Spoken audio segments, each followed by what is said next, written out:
Hello everyone, welcome to the Everything Dodgeball podcast. I'm your host Stefan Leitinger, and today I have the first Austrian Eagle, and basically the first Austrian Eagle next to me who started the sport with me about 13 years ago now. So without any further ado, I bring you Mr. Andreas Koch, formerly known as Mr. A. Koch in the dodgeball world. So Annie, how's it going? I'm fine. Thanks for having me. Finally, we got together. Yeah, it's tough. It's much tougher with children and with more travel space in between. So it's good to have this podcast just to get to talk to you.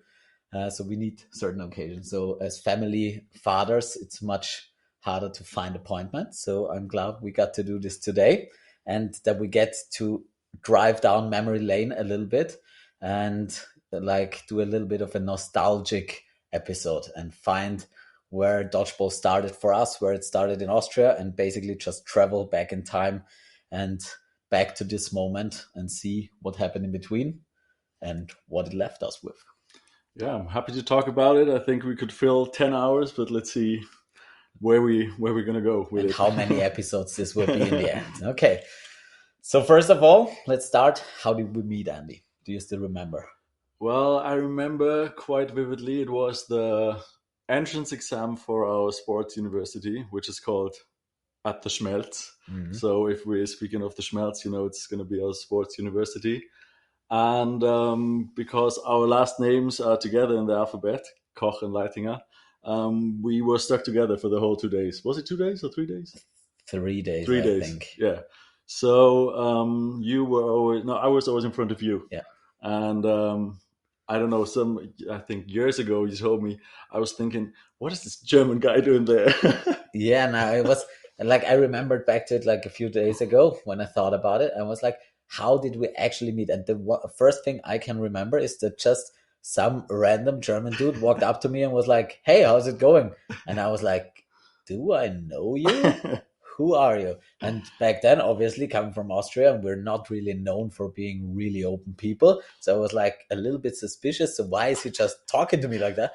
And then he was how did the exam go? And how are you? And then we just got talking. And I was like, well, that's kind of nice. So basically, I think that is the first time you just went up to me randomly. I just wanted to make some friends, probably, because I was on my own at the test. I came from Germany. And I remember you looking like a small nerd in your big clothes, because you guys have to know, when back then Stefan hid his physique under big baggy clothes. And it was so funny because I talked to Leopold Angerer a few weeks ago, and we remembered seeing you topless for the first time. And we were surprised, Peter Parker and Spider-Man, because we thought you were just this little nerd with glasses on. And they were like, okay, no, he's for real. He's still in shape, and you still are today. And I remember you telling us, I need to have a six-pack until I'm 30 years old. I promised my girlfriend at the time, Oli. And I guess you did it. I did it. So I'm 33, still going strong. Probably the six-pack's stronger than ever at this point. Yeah. So just to keep myself in shape to play another year of dodgeball. And the six-pack is sort of a side project now. So that's where it started at the sports university. Obviously, then we started studying together, and the first thing where we really got to know each other was the Youth Olympic Games in Austria, where we did the torch relay team organization, where you just basically asked me, they need somebody to a medic, and I was like, oh, I know a medic, and you just said yes. And then we went for 3 weeks on the road through all Austria. I mean, you got to know more of Austria in those 3 weeks than I've known before that. So, and it was a crazy winter. It was the most snow I've ever seen. Yeah, lots of car accidents, lots of little injuries. I almost amputated your thumb with a little zip thing. Yeah, a zip tie. Oh my God. Yeah. Your dodgeball career almost ended right there before anyone in Austria knew what dodgeball was. Yeah, do you remember us sleighing down that hill on this pad? Yeah.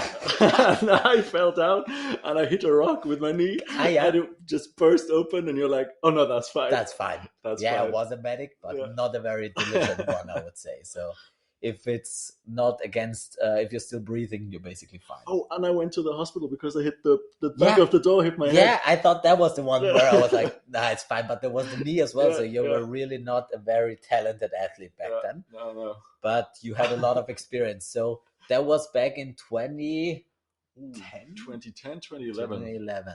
Yeah. So basically, that's where we first met. And then how did we get into dodgeball? What do you still remember how it all started? Well, in my memory, I was thinking about it today. Nicola, Max, and Dani had the Dodgeball Mania going on. Yeah. And it was held at the Schmelz. And I remember you, me, Bernd, Yeah, and Leo Anger, of course. but how did we get to attend that tournament? Because the way I remember is we had like a course at the Schmelz, Yeah. and then suddenly there were just lots of funny costumed guys running around Oh, that's right. in the sports hall, and we were like, That's "What right. is going on?" And then we went to one hall of the gym, and there were just people playing dodgeball. Basically, it Yeah. was dodgeball. We didn't know that at this time, and they were all dressed up, and it was like 6 or 8 teams, and we're like, "Okay, this looks completely weird, but also fun." Yeah. And you're right. then I don't know who had the initiative to sign up the team for the next one, because we didn't attend the first one, we attended the second one for the first time. True. And was it Nina, Ben's ex-girlfriend? Maybe, I have no idea. I don't know. But I can only remember that we were up in my old flat and we were thinking about the team name and a team an outfit. Yeah. Do you remember how we got to it? No, I don't remember. Okay. No, really. No, because we said, okay, I think the pink and black was that we wanted something that looked dangerous and really cute. Yeah. And so we went with the tutus and the pink tights. Yeah. And on the top we had like black tank tops that were torn up and ink arm sleeves and stuff like that. So we were dangerous and really cute at the same time. And I don't know how the name. Did we already have the name? Yeah, it was Nasty Nutcrackers from the first. So the Nasty Nutcrackers were born right then and there. Yeah. We didn't even know. Yeah, it was 2012, I think. Yeah. And then the tournament was in 2013. In the beginning, it was like January, February of 2013. Yeah. Okay, what do you remember about that first tournament? Well, what always gets to my mind is these hard rubber balls. They were a perfect size for our hands. They were like handballs, really. Smaller, yeah. But they were filled up to the edge. So they were really hard. And they just left bruises on everybody's bodies, especially on the girls. I remember Nina being black and blue everywhere after these days. And what else do I remember? I mean, there were a lot of teams, right? There was one of the biggest Dodgeball Manias. It was a really big one. I don't know how many teams there were, but I think we lost in the quarterfinals back then. Yeah, but in the first tournament, we lost in the quarterfinals. And then we came back from what we were really hooked from the first time. And we were, okay, next one, we're going to go again. And at the second one, we also invited my brother, Flo. Oh, yeah, Flo. And Leo was there as well. And two other study colleagues of ours. And we were really not a really good team, because at the first two events, like handball teams won it. Yeah. And I think when we went there, we were like, okay, they're really good teams, but we were basically there to have fun and compete. But I don't know if we thought that we would have a chance of winning that tournament. I don't think we even spoke about it, did we? It's just like, let's do this again. This was fun. I mean, of course, we were trying to get somewhere, obviously. But it was... I don't remember either that we thought maybe we could win this thing, because did we already know at the beginning that the team that would win would be able to go to Chester? I think so. They told us before, right? Yeah, like at the venue, we heard that the team that would win that tournament, and it was basically, they said, like the first unofficial Austrian national championships, and the team that would win would go to Chester. And back then it was like they get paid everything and they can live TV flight. Eurosports. Eurosports. And then for some reason we just won that tournament, and we were really the underdogs, and we beat two handball teams that have been really successful before. Yeah. And then they asked us to go to Chester, basically. And I know in the changing room, in the locker afterwards, we asked the team that came in second if they would want to join us, because we only were 6 people. And we're like, okay, we cannot do that. And they were like, yeah, sure. Those were all handball players from Lower Istria. and they they were pissed until we asked them if they wanted to come. yeah, It was Ollie and the group. yeah, Yeah, yeah, and Olli, Liti, Prabi, Jamie, Clemmy. yeah. Yeah, And then we went to the after party, which back then was a really important part already of yeah. the dodgeball fun tournaments. And then we got to know those other players, and then we decided to go to Chester On a road trip on to a road Chester. trip. And that was the first dodgeball road trip we ever took. So Well, it was a flight, but still. it was a flight. So Yeah. bring me back to Chester. What comes to your head when you think about Chester? I mean, crazy to think about how long of a time it is ago, and I think we were babies, right? We were just Yeah. starting university, had the best times of our lives, no worries at all, just sports and studying sports, and yeah, remember to get to know all these handballers, and then we got to meet Annie and Sarah, Yeah. who were there, and everybody just clicked together. I mean, Yeah. Nico was with us, Max and Danny, and we just had the best time. It was crazy. It was like we would have known each other for 10 years. Every night was fun. The only thing we did was party, drink, be hungover, don't know the rules, and we weren't there for dodgeball. We were No. just there for us as a group, Yeah. and it was the best start into dodgeball ever. It was really, because I can remember when we went from the airport to the apartment. I think we went with Martin Kulnik, and we went to Was Martin Kulnik there in Chester? no, Danny Malik. Danny Malik, It yeah, was yeah, Danny yeah, Malik. yeah, yeah. And we just went to like a fueling station and Right. got some liquor because Litty sold us. Yeah. We had to bring some more because it's all gone. Yeah. Right? They were there earlier than us. Yeah, so the other guys from the other team were already at our hostel, which wasn't a hostel, it was a university campus, and we Yeah. had basically a whole floor to ourselves, which had a kitchen as well, Didn't you have the whole building for us? or the whole building, I don't know. Yeah. And that is where At the beginning, they 8-point said- cock started. That's Because they true. gave us the key, and on yours there was a letter and it said 8-point That's true. cock. That's true. I remember. So that is where that started, and it will never end. That was pretty nice. Did we all have one room Yeah. for ourselves? Yeah, everyone had a room. That's crazy. And we went there and we got into the kitchen, and there were just 6 or 7 dudes already completely drunk. Completely And wasted. Oh my we God. went there as sports students, so we could handle our liquor back then. Yeah. But that was just another level. was crazy. And that basically set the stage for the next few years of Dodgeball Austria. Yeah. So that I can just remember, we always used another floor for the next day because we just, The kitchen was destroyed. the kitchen Let's was find gone. another one. and I don't know how much liquor we That's crazy. That used really for is. those 3 days or what it was, and every day we lost a person to something, to a stupid injury, or Yeah. to Oh, yeah. just being drunk, or Yeah. being too hungover. So every day we were just reduced down, so that on the last day we had to play our mascot Skimmy, which is also yeah, a very Skimmy. important point. So Skimmy was our plastic mascot, which started in a few games back then. England didn't find it funny at all, but the Swedish spectaculars really enjoyed it, and so we really connected with them as well. And it was just a vibe back then. Yeah, Because the whole thing was a vibe. It was crazy.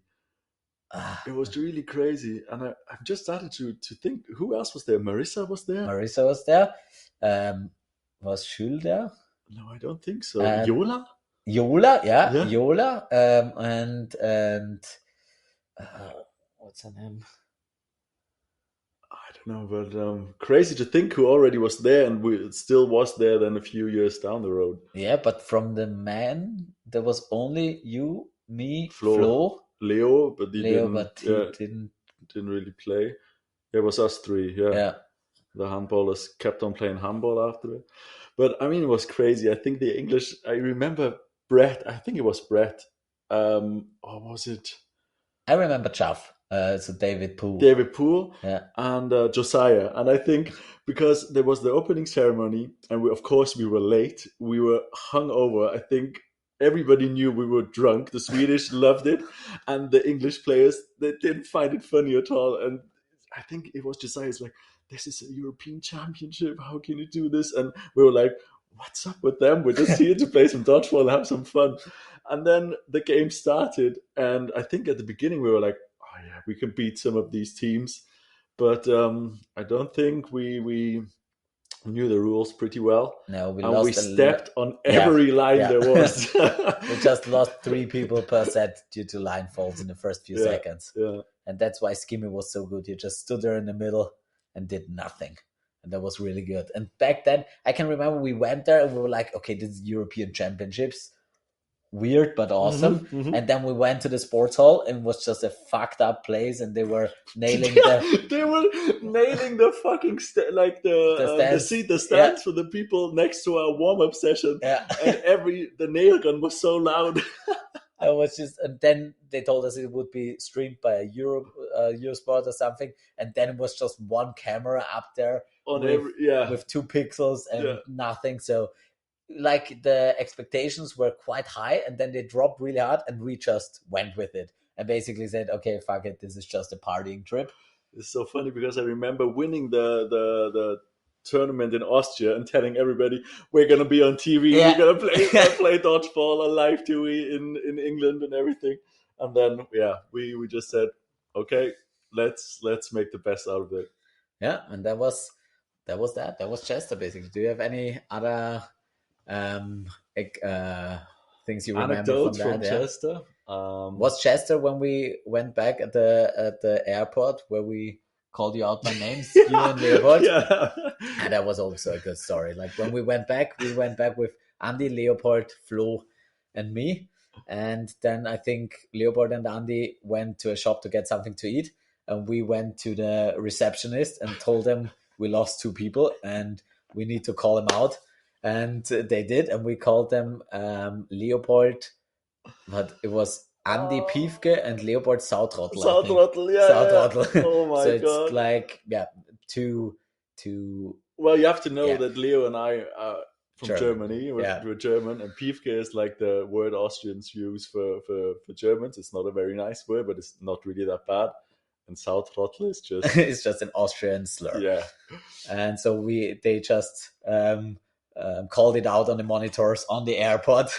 And you heard it. Oh, and it was so funny because I told Leo, hey, that's funny. They have the same names as we do.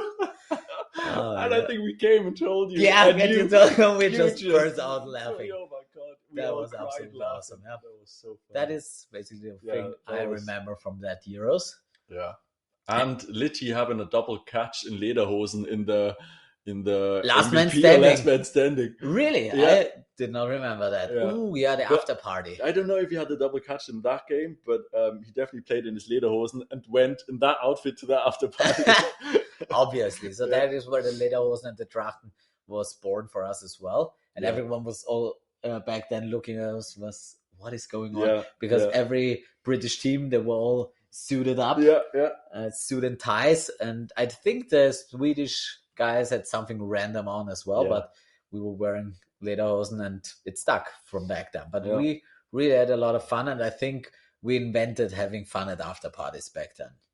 Yeah, and I think we try to keep it up every year, even though we were trying to get better at dodgeball too. Yeah, so let's go to the next year. So we had a few tournaments in between that. So just some fun tournaments. There was no league yet. There was no dodgeball training. That's right, yeah. So it was just going to the next tournament, and it was the home Euros on the famous Schmelz. And and we had just a few trainings before that as a team. Yeah. And there were still a few of the old guys, few new faces. Mm-hmm.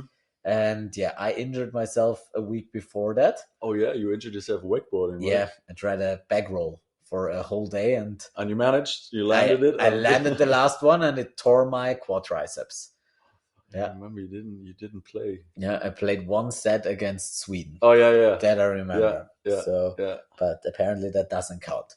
But that was the year where the Spartans came, right? Yeah. Like Martin Koenig, Jakob, Max. That was the team that came third on our first victory, and we had some battles in between. Yeah. Won some, lost some, and so they joined the dodgeball family as well, and they were just also a perfect fit. They just fit right in, and the spirit kept growing, basically. So we had just a random collection of handball players and sports students, and some don't know where the other peoples came from. Yeah, thank you to Nicola Studeny for inviting my now wife, Katja Ah, Rasinger, yeah, Katja Koch now. yeah, true. That's where I met her. That's where we met. And Yeah, Nicola was like, hey, don't you want to play the Euros? And she's but like, where did she? Just at the fun tournament, right? She yeah, I played with. think Katja played the fun tournament with one of the, I think there was another sports student she knew from Wiener Neustadt, from Yeah, her hometown. And then Nicola asked her if she wanted to join and play the Euros. ah, Yeah, yeah. I yeah, can remember that that was we the were year at the hotel. 2014. Yeah, Ah, I can remember that. Yeah, that yeah, was fun. yeah. That were good times. So, what do you remember from the home Euros in 2014? I remember we had this hotel at the main station, right? Yeah, And I think the rooms were pretty nice. There was, yeah. It it was, was. it It was okay. was. It was better than. No, it was worse than Chester, but better than what happened later on. Yeah, we didn't know. We didn't know then. And no, I think it was great. The organization, all the countries being there. I think Nicola, Max, and Dani did a great job organizing everything. I think everybody was able to take the metro for Yeah, free and stuff. And um, I think we had a streaming. We had yeah. We a had a Czech check. streaming team. Yeah, Yeah, and I and think it was pay per view, I think and so we too. lost all the footage. Yeah, and that was still three ball Yeah, dodgeball, right? So I remember back then we had a mixed team for the first time, yeah, and I remember playing mixed and men's, and yeah, the English guys and girls just still were so much better than us, and the other British teams too. But we started to connect, and we started to think about how we want to play. And of course, you being injured, you had your thoughts and everything. And I think that was the first time we really wanted to win. Also, it wasn't like, okay, we're not going to be drunk until 5 o'clock in the morning. Let's do two and have a few hours of sleep, and then coming back and trying to actually play some good dodgeball. And our girls were pretty good. They, yeah. they reached they reached the finals. They won I think so. silver. Yeah, I Yeah, think so. Yeah, I think that's when we found the Austrian balance of drinking yeah, and playing hard, yeah. and then going all out on the after party, which was really good back then. Yeah, and we actually had a party after the first day in Travel Shack, organized from Nico area. Ah, So we true. had daily parties Ah, yeah. in the plan, like it was organized. And yeah, but you're right. That's where the balance was founded for all the future For sure. So future I tournaments. think we came in fourth in Yeah, mixed and in men's maybe as well, or yeah, fourth or fifth, fifth, I don't yeah, know. something Yeah, like that. So, I but think we lost to Italy in mixed. Yeah, yeah, in the but it was the first time like we saw we could yeah, actually compete at yeah, that level, and yeah. obviously England and Scotland were miles Miles ahead. away, Yeah, but it was the first time we can at least compete for a bronze. yeah, yeah. Okay, and then it was 2015. It was Belfast, which you didn't attend. That's right. Why? Because I still played basketball at that time, and I told myself three ball dodgeball is not exciting enough for me to not go and play basketball. Fair And enough. I was a middle player back then. It was three balls, so you had two wings. They were throwing the balls, and the middle players were just standing around. Really, sometimes you were lucky enough to throw, or you were out, or Yeah, you were supposed to catch. And yeah, I said, okay, you know what, three ball dodgeball. I love them all, but I'm gonna go back and play basketball. yeah. Yeah. So we went to Belfast back then. There's actually not a lot I remember about that tournament. I remember traveling and doing like the Game of Thrones Hmm. stuff, Hmm. but not a lot about the tournament. So just jump ahead to 2016, where we went to Paris, France. What do you remember about that one? Paris, I remember being it hot. Mhm. It was a really hot summer. It was a hot It was a summer. hot summer, and the gym, I think it had like 40 degrees. Yeah, it was awful. It was really awful. And I don't remember that much really. I remember us winning the bronze, of course. Yeah, Um, and I remember that the food was really good. So because where did we Belfast, eat? we ate at like there was Next the to the gym? next to the gym there were our accommodations, our flats, and there was a Oh food yeah, hall there as was like a well. yeah, And we yeah, always got cheese in the end, which yeah, was awesome. yeah. And the year before in Belfast, we got like cold noodles for lunch sometimes, and sometimes nothing. So that is something I remember about Belfast. which is probably not doing them right, but I can remember much more about Yeah. that.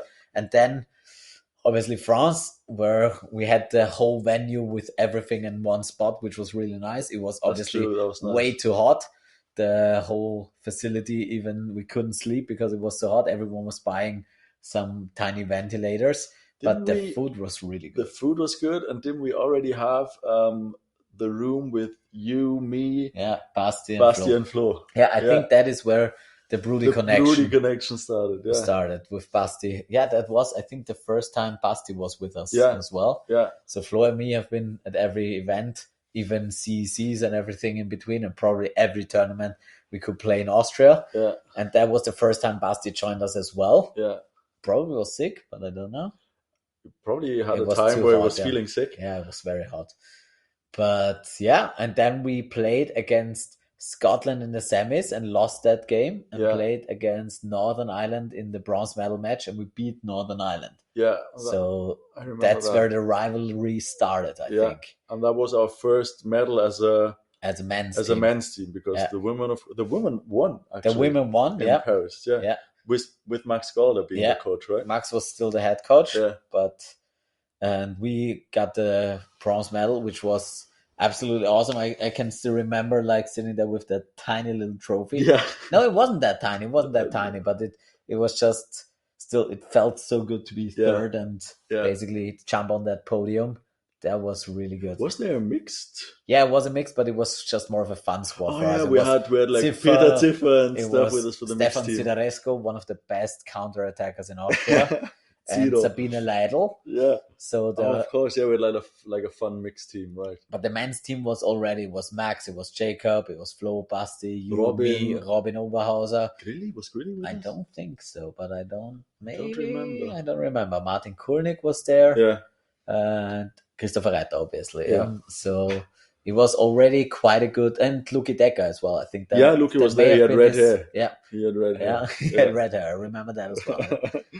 So, and after that were the World Championships in Manchester, where we didn't qualify and got to the Invitational. But that was the first time we switched to 5-ball dodgeball. Yeah, and I remember watching it from home because the women's played in the World Cup, right? Yeah. And they sadly lost to Australia. Yeah. Although they won against them in the group stages, I think. And I remember, it's funny to see in that back then, 5-ball was just 3 balls with 2 extra balls. Yeah. It was no tactics whatsoever. Nobody really knew. We just played 3-ball dodgeball, and there were 2 extra balls, and you had them and you threw them. And you played like a fun tournament, right? We played the Invitational in the hall next to it, which had walls, at least on one side. And it was just shit. We won that tournament. We got a trophy like a year later, which was 2 centimeters high. And it was just, you felt like second-class citizens there, and we were. But 5-ball dodgeball really grew on me. Yeah, at that tournament. Yeah, and that's the time where I thought, okay, with 5 balls, more people being involved, you can have an impact, even as a middle player. And that's where I said to myself, you know what? I miss these guys. I miss traveling with these guys, the community. I want to be there right now, and playing with 5 balls. I'm back. But why did you play in Paris? I think because it was fun and it was Paris. Nah. Fair enough, but it wasn't really Paris. It was. I didn't see. I wasn't in Paris for 10 minutes. I came because I flew on my own from Germany, and I arrived at the airport, got into a taxi, and was at a location, and we didn't have time to go to Paris in between. I was in Paris afterwards for a day. Yeah. We just slept on a hop-off bus for one day, basically. Yeah. After the after party, every one of us was just asleep the whole time. Yeah. But I have a picture of Flo sleeping in front of the Eiffel Tower and sleeping in front of the Louvre and stuff. So it was a good time. Yeah. Okay, so 5-ball dodgeball is what basically got you back. Yeah, and of course, I mean, Kati's still playing, and you guys are playing, and you sit at home and you think to yourself, I could be there right now. I could have fun with them. And it's not only playing the dodgeball. It was like, I'm missing being part of the community. Yeah. And then I said, okay, I want to be. I'm invested again. And I think that is also the time right around 2015, 2016 when we started the Austrian League. I don't actually know which was the first year of the Austrian League. I know the first one was just a mixed league, but I think it might be in 2016 or something around that. And then we obviously got the 5 balls and the league got bigger. We had 3 divisions. And so Dodgeball, we founded our club in 2017, the Nasty Nutcrackers. So that is basically 2017 is when the sport really started to become something close to a sport. You definitely could say that. So we had a few clubs popping off in Austria around that time, a league. It was also still a fun league basically, and no one was really training. But then 2017 was in Glasgow. So that was the first tournament we had 3rd place in our pockets, so we knew we could participate and compete. It was a new time era because of the 5 balls. So that's where I think dodgeball really started for me. And that's so true. What do you remember about Glasgow? I think the gym was really nice. I remember being at like a really, really nice gym. I think wooden floors. And it was just dodgeball lines. That's right. Only dodgeball lines. Great organization by the Scottish and the Scotty. And his mum, I think. And his mum. And it was crazy to see. I think that was the first time I saw Neely playing. Really? Yeah. No, he played for... of course, but for me, live. And I think he got MVP in that tournament. Yeah, that's true. And I'm like, damn, he's so fast. And it was crazy. And I remember we had England in the group phase, I think. Yeah. Was it a group game? Yeah, I think so. It was early on. Yeah. And we were all hyped up and we wanted to show them what we trained for, that we gotten better and everything. And I think the first set, we won the first set. That's the famous meme you created with the fake on with Josiah. Arnie, him sliding out of bounds. And I think after that we got destroyed. Yeah. But I think that was the first set we ever won against England. First set we won, and there could have been 2 or 3 more sets, but we were just not clever enough to... Not mentally there yet. Not mentally there yet. And but it was the first time I think we licked blood, and we're like, okay, maybe someday... And what place? I think we got second in the mix. Second in mix. We lost the final against England. Yeah, we got 3rd in men's. And the women won like in the last... 2 seconds or so. Was that Watkin Lotti too?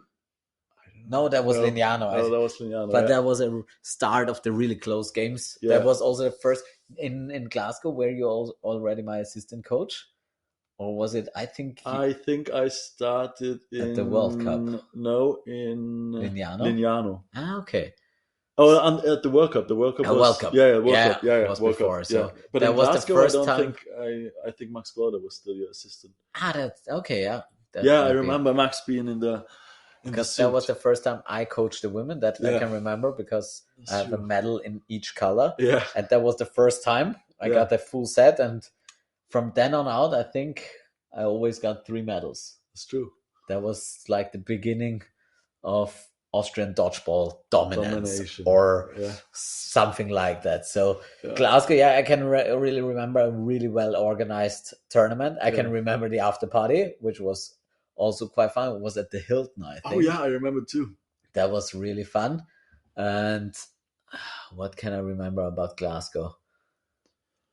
Where didn't we sleep like in a hostel? Yeah, without any windows. Yeah, and it was Belfast was bad. There was a bad hostel. We slept there with like 20 people in one room, and also the after party was really fun because in Belfast, I think it was when we went to that queer club or something. It was that was actually a really fun after party. And then I think Flo and Nikki lost their luggage on the way home when we went to another club. But that I can remember now. Thinking back on it. So Glasgow, that the hostel was really, really bad, but was really good were the bus rides to the venue. So they were sick. That's where like the boombox. The boombox. Was that the first time we brought the boombox? Yeah, maybe? Yeah. I don't know if it was a sound box already.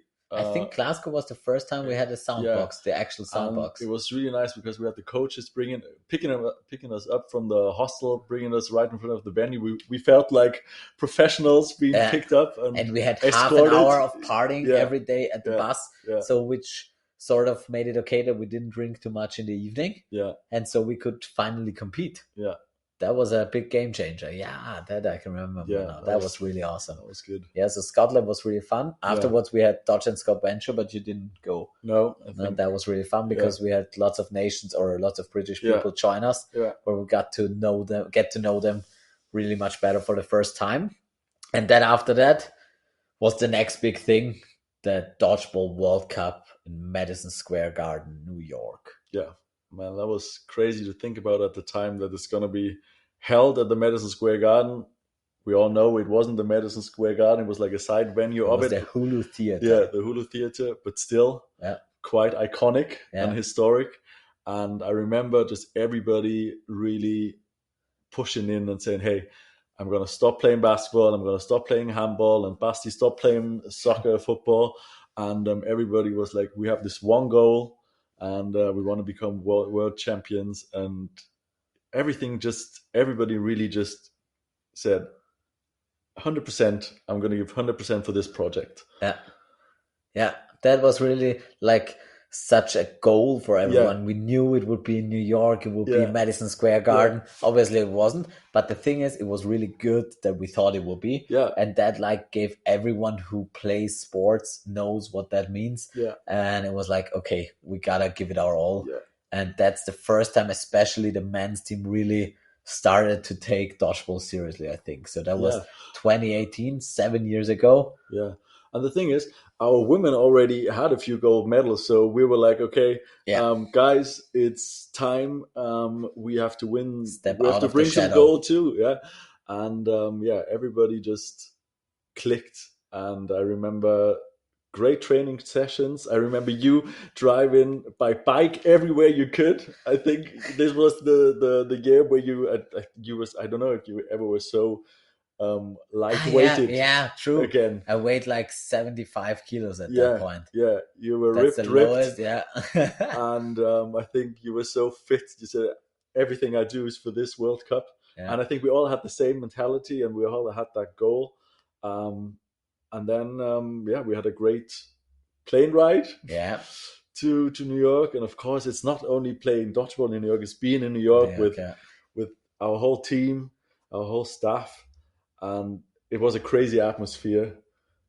And we also have to say, only the last few games were held at Madison Square Garden. Before that, we had like gyms outside of New York, but really great gyms, like really big basketball gyms, like really, really nice. But it was a 2 days event. So the thing is, like the closer the event got, the more informations came through that there wasn't enough money, it would be like this, it would be in another theater venue. The ESPN wouldn't cover all of it and stuff. Of course, so we had ESPN. ESPN as well. But then we went to New York and it was just awesome. I mean, I've never been to New York before, and we've been there for a week.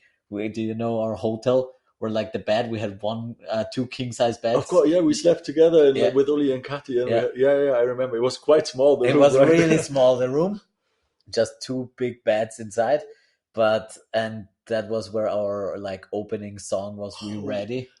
Oh my god! I was thinking about this early on, like preparing a bit for this podcast, and it just gives me goosebumps every time I think about it. All the other nations were already at the outside of the venue, and we came in last. And we went in there with the sound box on, and it was "I'm Legend." No, Legendary. No, Legendary was later. That was Chester. Newcastle. So what was? I think it was We Ready in 2018. Oh no, it was Legendary. It was Legendary, but we also the men's team had the We Ready song, but it was I think it already was Legendary. So I remember Robin having the soundbox on his back, and we all followed him, and we had like in Germany say Spalier. So left and right, we had all these nations just looking at us, and we came in like we already had won something, you know. And it was the greatest feeling ever. I remember everybody looking at us like, what are these Austrians doing? Some really were like, okay, that's pretty cool. And some just shook their heads probably. But I remember us as a team, like, this was, oh man, that was crazy. Yeah. That was such a good entrance. So yeah, so Jacob organized a soundbox actually from Yeah, New York that yeah, we got there yeah. for the We borrowed event. it, yeah.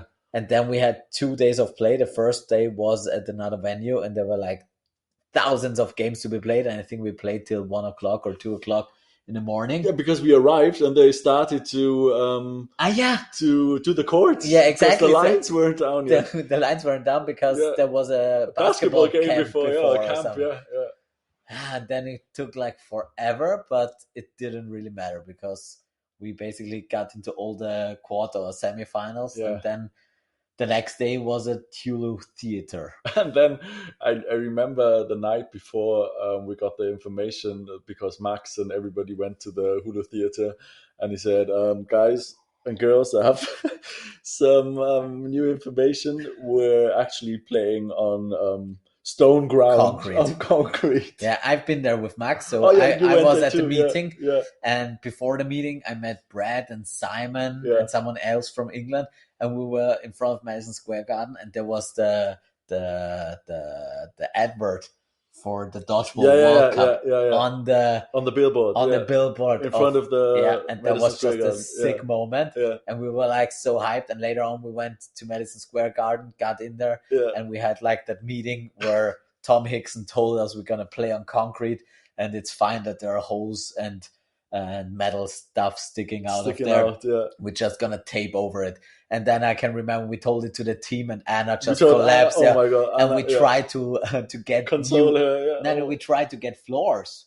Of We course, tried yeah, to but like get money and yeah, to put floors in there and yeah, stuff like that. yeah. But in the end, the venue was I stepped on the Madison Square Garden basketball field for 1 minute Yeah, because we got a tour around yeah. Madison Square Garden, so that was really nice. And then we went into the Hewlett Theater, and it was just a dungeon. But to be honest, it was awesome. Like the concrete, I back then didn't never go on my knees, so it didn't matter to me. The balls were like really different because they had like synthetic.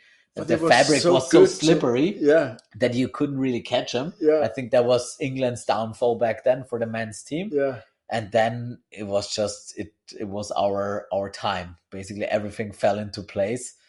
And I can remember like when I was at the toilet, and I think it was Ryan or someone was with me at the toilet, and we were like, see you in the final, don't fuck it up. Yeah. And then they lost against Malaysia.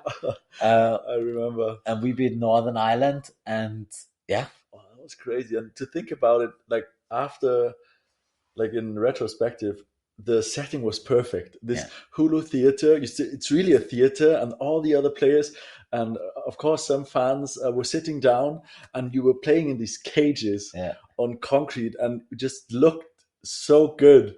And to be honest, playing on it was fine too. Yeah. I think Basti hit his head in the final. Yeah. But he was fine then too. And yeah, it just was our moment. It was crazy. And then we had, we won against Northern Ireland. Yeah. And England lost to Malaysia. And then we played Malaysia in the final. And I think we went up 12-2. Yeah. But the refs missed one set, so it was only 10-2 at the half. At halftime, even though I think Max told them, right? Yeah, and they said they can't put it away or can't put the points on because it's on live TV. Yeah. And they can't change the score. I think that was something like that. And then we knew, I think one set before the end, we knew we would have won.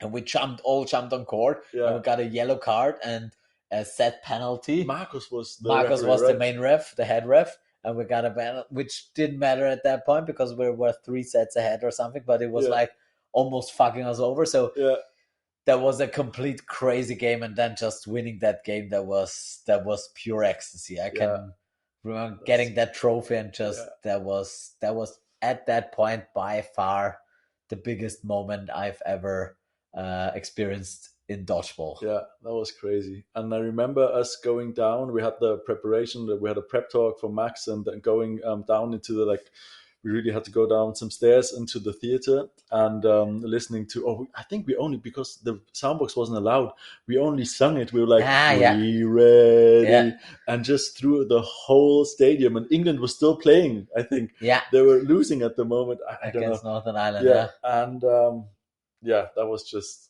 the best feeling. And us holding that trophy at the end. Yeah, that's unforgettable memories. Yeah, that was that was great.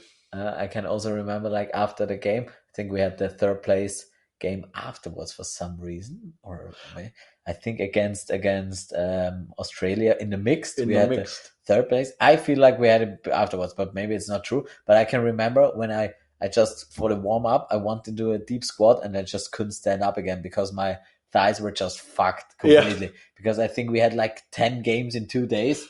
And I couldn't move. And the days after, I couldn't walk for 3 days downstairs. Yeah, but I think you're right. We had the men's game first. Then it was the women's. Then it was women's, because we were like already too late for the start of the women's final. And sorry to our women again, but that was a bit messed up from the organization. And our women sadly lost that final. Yeah. I would think we were the better team. We lost that final, but still, it was a great game. And I remember our women's team being devastated. I mean, being happy for us, but devastated for themselves, because it would have been their first World Cup too. Yeah. And then the mixed was the third game, and we actually got third place, right? Yeah. So that was another gold, bronze, and silver medals for us. So that's where we started taking our pictures, I think. Yeah. And then was just afterwards we did a road trip through the US with an RV, which was absolutely awesome. What did you do afterwards? Before that, we had this little shower in the Hula Theater. Oh yeah, we had just a celebration. We had one shower. It was like 1 square meter, and everybody was in that shower. It was basically a cabin. So, it was a cabin. And Dario was in there as Dario well. was in Let's there as not well. forget about that. So we were like, I think Martin, like always, you can count on him. He got some alcohol ready first. Yeah. And there was like a pre-party in this little cabin. Yeah. And then we went out and we just had like the party started in front of the Madison Square Garden. Yeah. In the middle of New York, and we had the sound box, and everybody was freaking out. The policemen came. They said, "Oh yeah, have fun, no worries." And that was the best part of the party. That was the best party. Yeah. Because the other party, the actual venue, was so small that no one fit in there. And we went in there for a few minutes, and then we got our trophy. Got our trophy, and then just went out and partied in the streets of New York, basically. Yeah, and that is the famous Martin's. Oh yeah. What did he say? The kids won a part, so like Eva and Martin were there with the kids, Dario, Yara, and Emma. So and Dario was like, I don't know, 10 years old, maybe, or a little bit older. Yeah. No, 10 years. Yeah. He's now 16, 15. So around 10 years. No, maybe. And it was 10 o'clock in the evening, I don't know. And Eva was calling him, asking him if the kids want to go home, and he asked them, and the kids were like, "No, we want to party." And he's just standing there with his heads up in the air, and he's like, "The kids want to party!" And we have a video of it, and it's just pure madness. And that is pure gold. I got the video on my phone because I was looking through the photos, and what's this? And I turned it on, and Kathy and me, we laughed our heads off, and it's just an epic moment. And that was the best party. I remember us rapping Eminem in front of Madison Square Garden, "Lose Yourself," with this man topless, of course, obviously, in our lederhosen. In the lederhosen. And I think then we went to another pub where we tried to smuggle Dario in a coat, but he was in there for some time at some point. Yeah. And I think that was the night we lost Stefan Keiblinger. Oh yeah, we actually did lose him. Almost lost him, but he got to the city of New York. Yeah, but he got turned back the next day. He was not the same again afterwards. Yeah, that's true. Something changed in that night. Now, and I remember Mottler was there too, right? Yeah, Mottler was there too. They were there as fans. Yeah, and they were not playing. No, they came with us and said, "Okay, let's have a nice trip in New York." And then I remember us having all these food places, and we went to the Korean food place. Oh my god, that was like the best food. Yeah, we started our Korean tradition. We didn't do it a lot here. Yeah, I think we have to. We managed once. Twice. Twice? We were in 2 Korean places in Austria, in Vienna. Both in Vienna? Yeah, in the 1st district and another one in the 7th or something. Oh yeah, I remember. And then we went for cocktails afterwards. Yeah. True. So twice. So we gotta do that again. Yeah. That was New York. That was absolutely dodgeball. It was awesome. It was chaos. It was lots of big expectations that all fell through. Yeah. And that was also the time the WDA lost dodgeball and the dodgeball world, basically. And that was one straw too many. The straw that broke the camel's back. Yeah. What I say. Yeah, and then we were world champions, and then we went to Italy a few weeks later. Oh yeah, that was only a few weeks later. I had my wedding in between, so I made a designer suit fitted to my body back then, which was 75 kilos, and I will never ever fit in that suit ever again. Yeah, which was a stupid idea, but I was really slim at my wedding for whatever that's worth. Yeah, that's true. You got married in between. We had a great party at your Don't wedding. forget that David Poole threw a cactus at Jacob Lara. At his head, at his right? face, yeah. At his face. I asked David about it in Paris now at the UDO. He didn't know anymore. He had no idea that happened, but I don't believe you. Yeah. He threw a cactus. That was a really good party in between. Also lots of dodgeball, so we had a lot of practice of that. And we were world champions at that point. So I married as a world champion, which was really nice. Pretty nice. So I think my wife does not appreciate that relationship. And then we went to Lignano, where we had a great venue and hotel right next to each other because it was the Olympic Games being held there. I don't know at some point. 70 something. But of course, everything was right next to the beach. Oh yeah, which was really nice too. And beach parties. Again, we had our room with our now lovely wives. Yeah. Quite small room as well. Yeah. But at least we had windows. Yeah. And the venue was 20 meters, 50 meters, and great organization. That was the best Matteo venue up to this point. Matteo rocked that tournament. Yeah. We had a beach, we had a venue, we had great food, Italian food. That food was really good. Really, really good. And the accommodation was also decent. So that was really... And all the nations were the same. Yeah. And that was like the first time where all the players had the same venue and the same hostel, and that was just nice to see everybody. And that was the first time we really got outdrank by the Czech people. Yeah, that's true. Basically, they drank what we tried through the week for every day. They had their little elevator bar. Oh, yeah, I remember. Then we had the beach parties and like lots of complaints from everyone who stayed there that we should move the party somewhere else. Yeah. So back then, a little bit of English mingling was going on as well. Yeah. After New York, and then the tournament we were there as the reigning world champions in the men's division. Yeah. And we felt really good about it, and we played quite well, but then it was one more time where we lost to England quite badly in a final this time. The women won. Yeah. The men's got second and mixed got third. Or second? Second too. Really? I think we lost the finals against England. Oh, we lost both finals against England? Yeah. I think I've got a gold, a bronze, and a silver again. But I'm not sure. Wait. I remember Oh, no. You're right. We came in third because we had the semi-final in mixed against England, which we lost. So we had to come in third, Yeah. And that was a good game of ours against the English men's team. That was the first time, like looking at it afterwards, we say, okay, we could have won that set. We should have had that set. And there was a crazy catch from Harrison. I remember us. Do you remember they had to swipe the floors because Robin was sweating so much every time? Was the snail dodge. And then I remember us talking, okay, we have 4 balls and it was us 2 and I don't know who else. And we were talking, okay, let's get Harrison out. And I think he caught one of our balls and the other one missed. and that was the set. Yeah. And I think then set after set we lost them, but Yeah, we were in there for we a were while. in there for a while, and I can remember. Yeah, I think I switched. That was the time I switched to Brad's side. yeah. And Oh yeah. You got the switched better of him sides. for a few sets. Yeah. Then it And turned back. And then he turned had back. some crazy catches too, and they won against us again.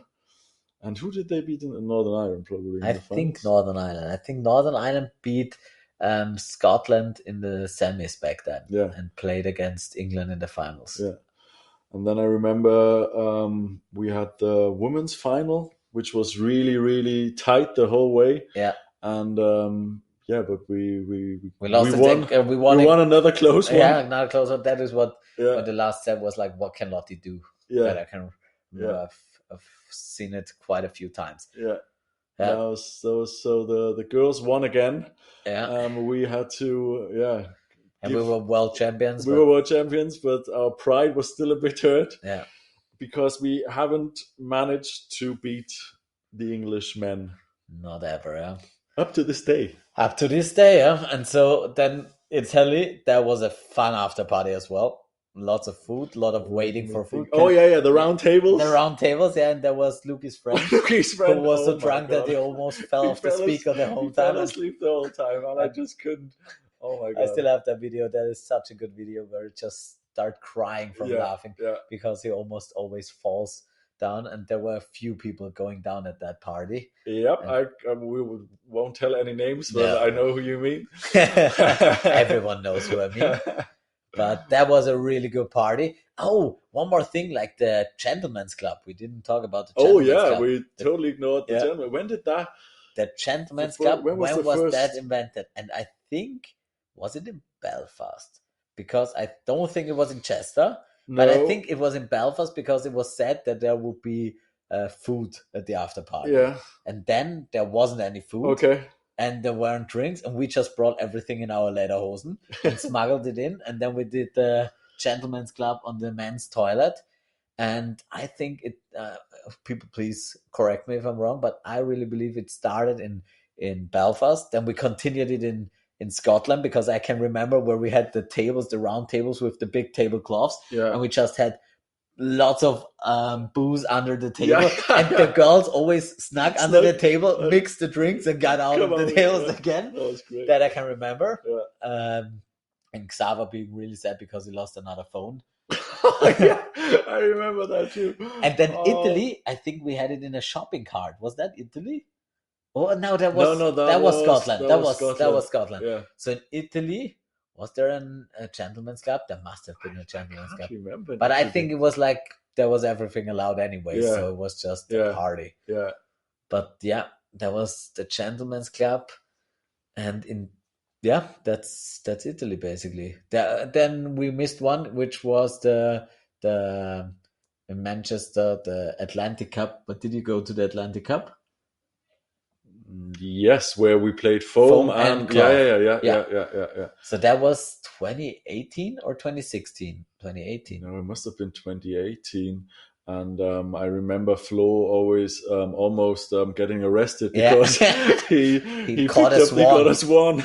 He caught us one. And some bloke saw it, or some lady, I think. I don't know who saw it. She called the police. No, she called the tournament. The tournament, And the tournament director said they're looking for Flo because he touched one of the queen's swans. Yeah. That was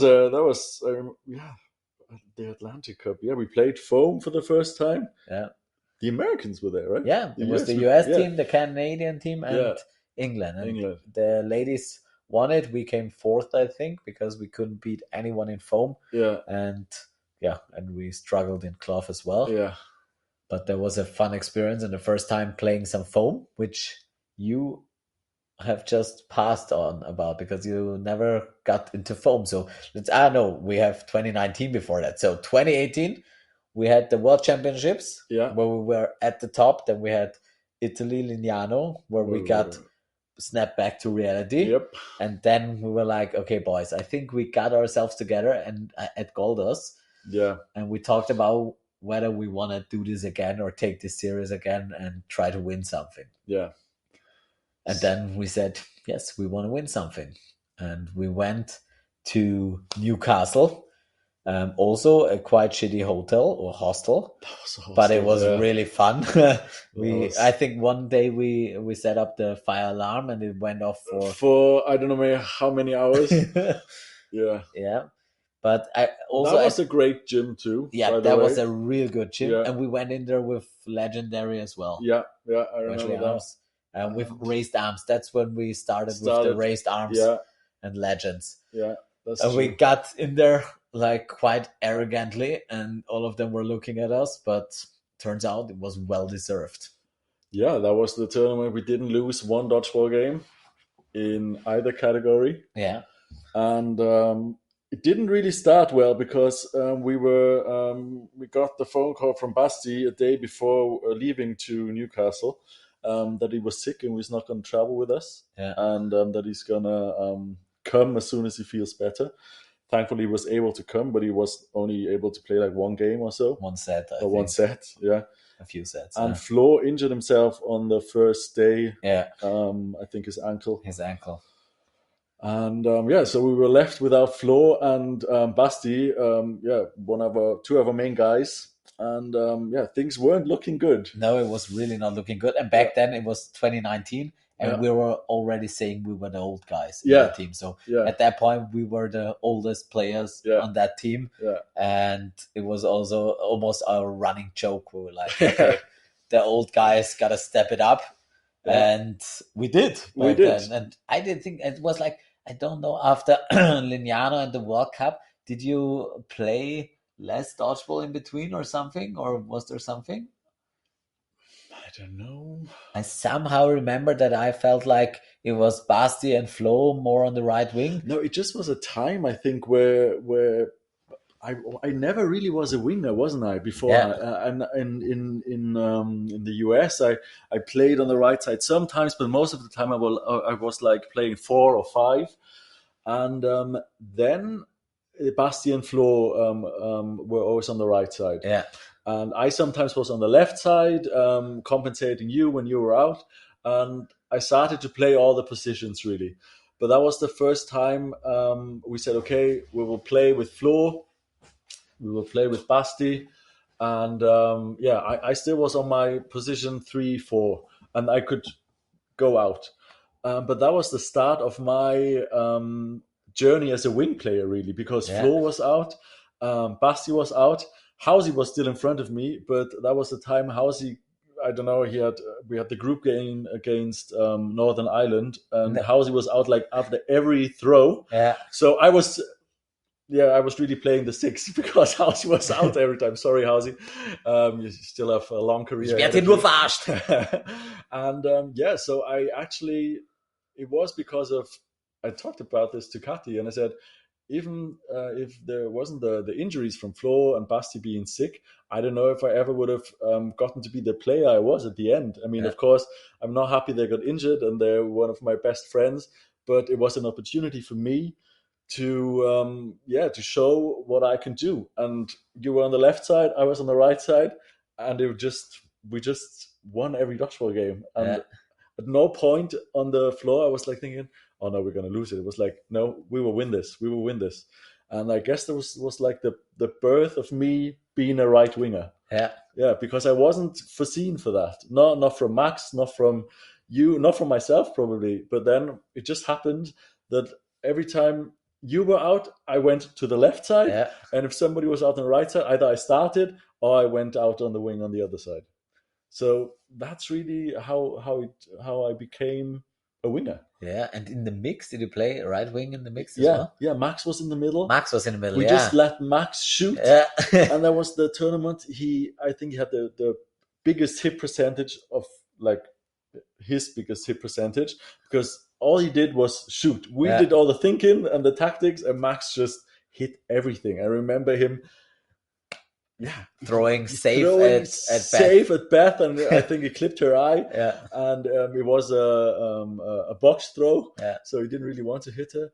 But I was on the right side, you were on the left side, Max was in the middle, and we just smashed everything, dominated everything. Yeah. So I really remember watching those games back, especially the Northern Ireland games, which was like, they were so close games, and it would have been everyone could have won that, but it just always felt like we were gonna win that game. Yeah. And also like we played in the mixed, I think in the semifinals against England and beat them quite comfortable. Yeah. And I think that was the first time we really beat England mixed, Yeah. and we haven't lost to them, I think, Since that. And the men's obviously lost to Northern Ireland quite badly back then. Yeah. And that was sort of the change, because 2018 Italy was the last time England men's or mixed actually won a medal. A gold medal. So that is 7 years ago, which is completely crazy, because still up to this point, if you see England in any category, you sort of feel like they are the favorites. Yeah. But since Lignano, they haven't won. Yeah. And that is really crazy to think of. Yeah, and so we went to Newcastle, and man, we came, saw, and conquered. That was crazy, because I remember our semi-final against Scotland, and that was comfortable. Like, it was close, but then we were up a few sets, and then turning my head and seeing England was down 12-2 or 12-0, something like that. And I'm like, is the score reversed? I don't know. And they just got beat by Northern Ireland, and we knew, okay, we're not going to play England in the final. We're going to play Northern Ireland, and that was just crazy at the time that they got beaten so comfortably by Northern Ireland. Yeah, and that was also just a complete change in mentality for the whole dodgeball world, basically seeing England lose like that. Yeah, and because that was the first time they really lost. Because 2018, the World Cup, that was just something else. It was such a special tournament, but at Euros, no one has ever been really close to beating England. Yeah. And obviously Northern Ireland beat England men's at the World Cup as well. So basically it started for them back then. Yeah, that is completely crazy. That was when we were really at the top. We were current world champions, current European champions. That's where we couldn't do no wrong. And that was the first...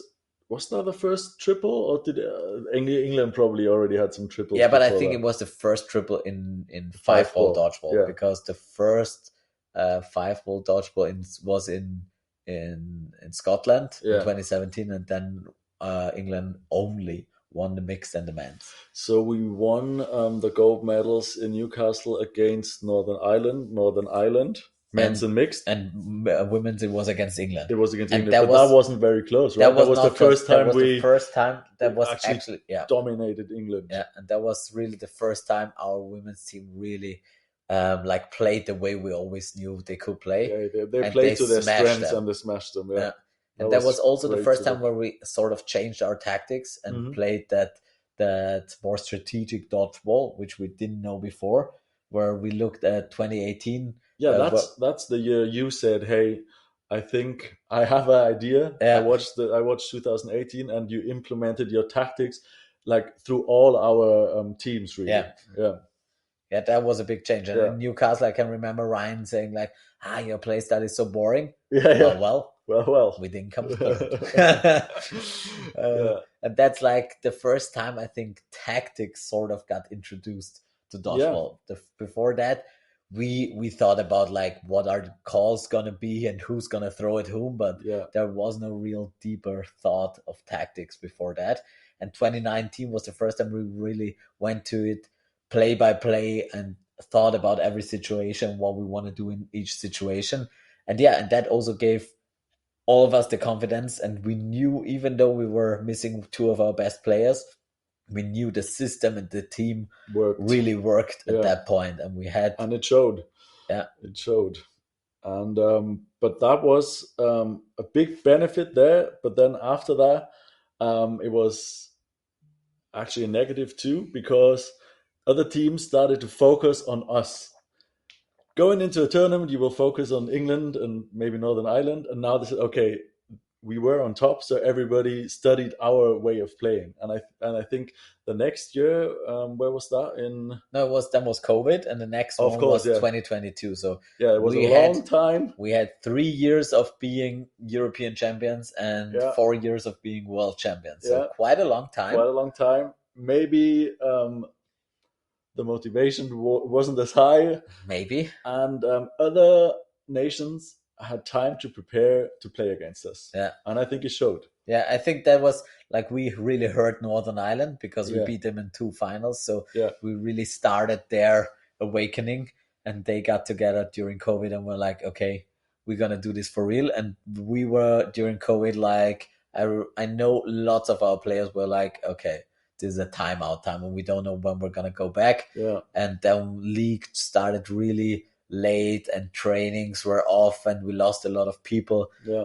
Not to COVID, but to Thankfully, not playing to not play dodgeball anymore. Yeah. So it just got rid of a lot of talent basically, and we had no youth development and nothing. So basically we said, I can remember back in 2019, I don't know if we were talking maybe to Hauser or someone, and he was like, it's not at this point we can't just have you playing all 40 minutes of a game. And I don't know when 40 minutes started, but I think it was 2019 that the 40-minute set games were implemented. And he was like, that we can't have that anymore. And then obviously it happened in 2019, and then we're like 2022, we're way older, 3 years older, and we were old before, and we was like, stuff has to change. We can't continue this way. But we had no team that was fit enough. And so we played both mixed and men's, and we played on the wings again. Basti was sick again. Flo played, but not up to his potential. The whole team was really not feeling great. So Drachten was just, looking back to Drachten is such a weird feeling because we went there by car because our flights got cancelled because COVID was still in session. And so our backs hurt before we started to play. We had a really shitty room in Drachten, a really small one, and it was more of getting back with the family and having fun and a little bit of partying, but just being out for the first time in a long time. And so the focus wasn't really on dodgeball, and we tried to get it together, but we really didn't, and it felt so the vibe wasn't there. We tried to motivate each other, but you just didn't feel the heat we had normally. And I have to say the women's won it quite comfortably again. I think they didn't have any harm on COVID, and but I really felt it. I was injured before. I injured my groin, and coming back after that wasn't really 100% fit. But I felt like we were relying on us a little bit too much, maybe. But other players weren't playing up to their potential. And, looking back, nothing really great from that. I can remember one great thing was the semi-final against Scotland. Which we probably best set. That was up to maybe the finals now. My best moment in dodgeball.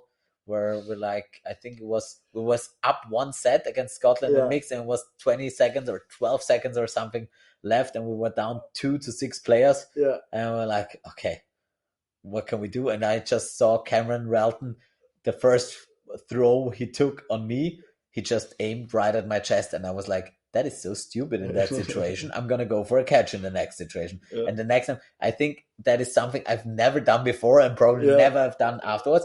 I did a drop catch. I think a pre-throw, and then I went on my knees to the right and caught him on my chest, and I don't ever catch like that. Not before, not after. And crazy. I caught him, and I just had the ball and just went up, and I knew Johnny Day, who was on their left wing, he always post through me the whole game from the cross, and he hit me out quite a few times. And I just went up full throttle, threw my ball. I think I made a hit, but I didn't care about that. I just cared about the catch afterwards. And he threw it. I caught it.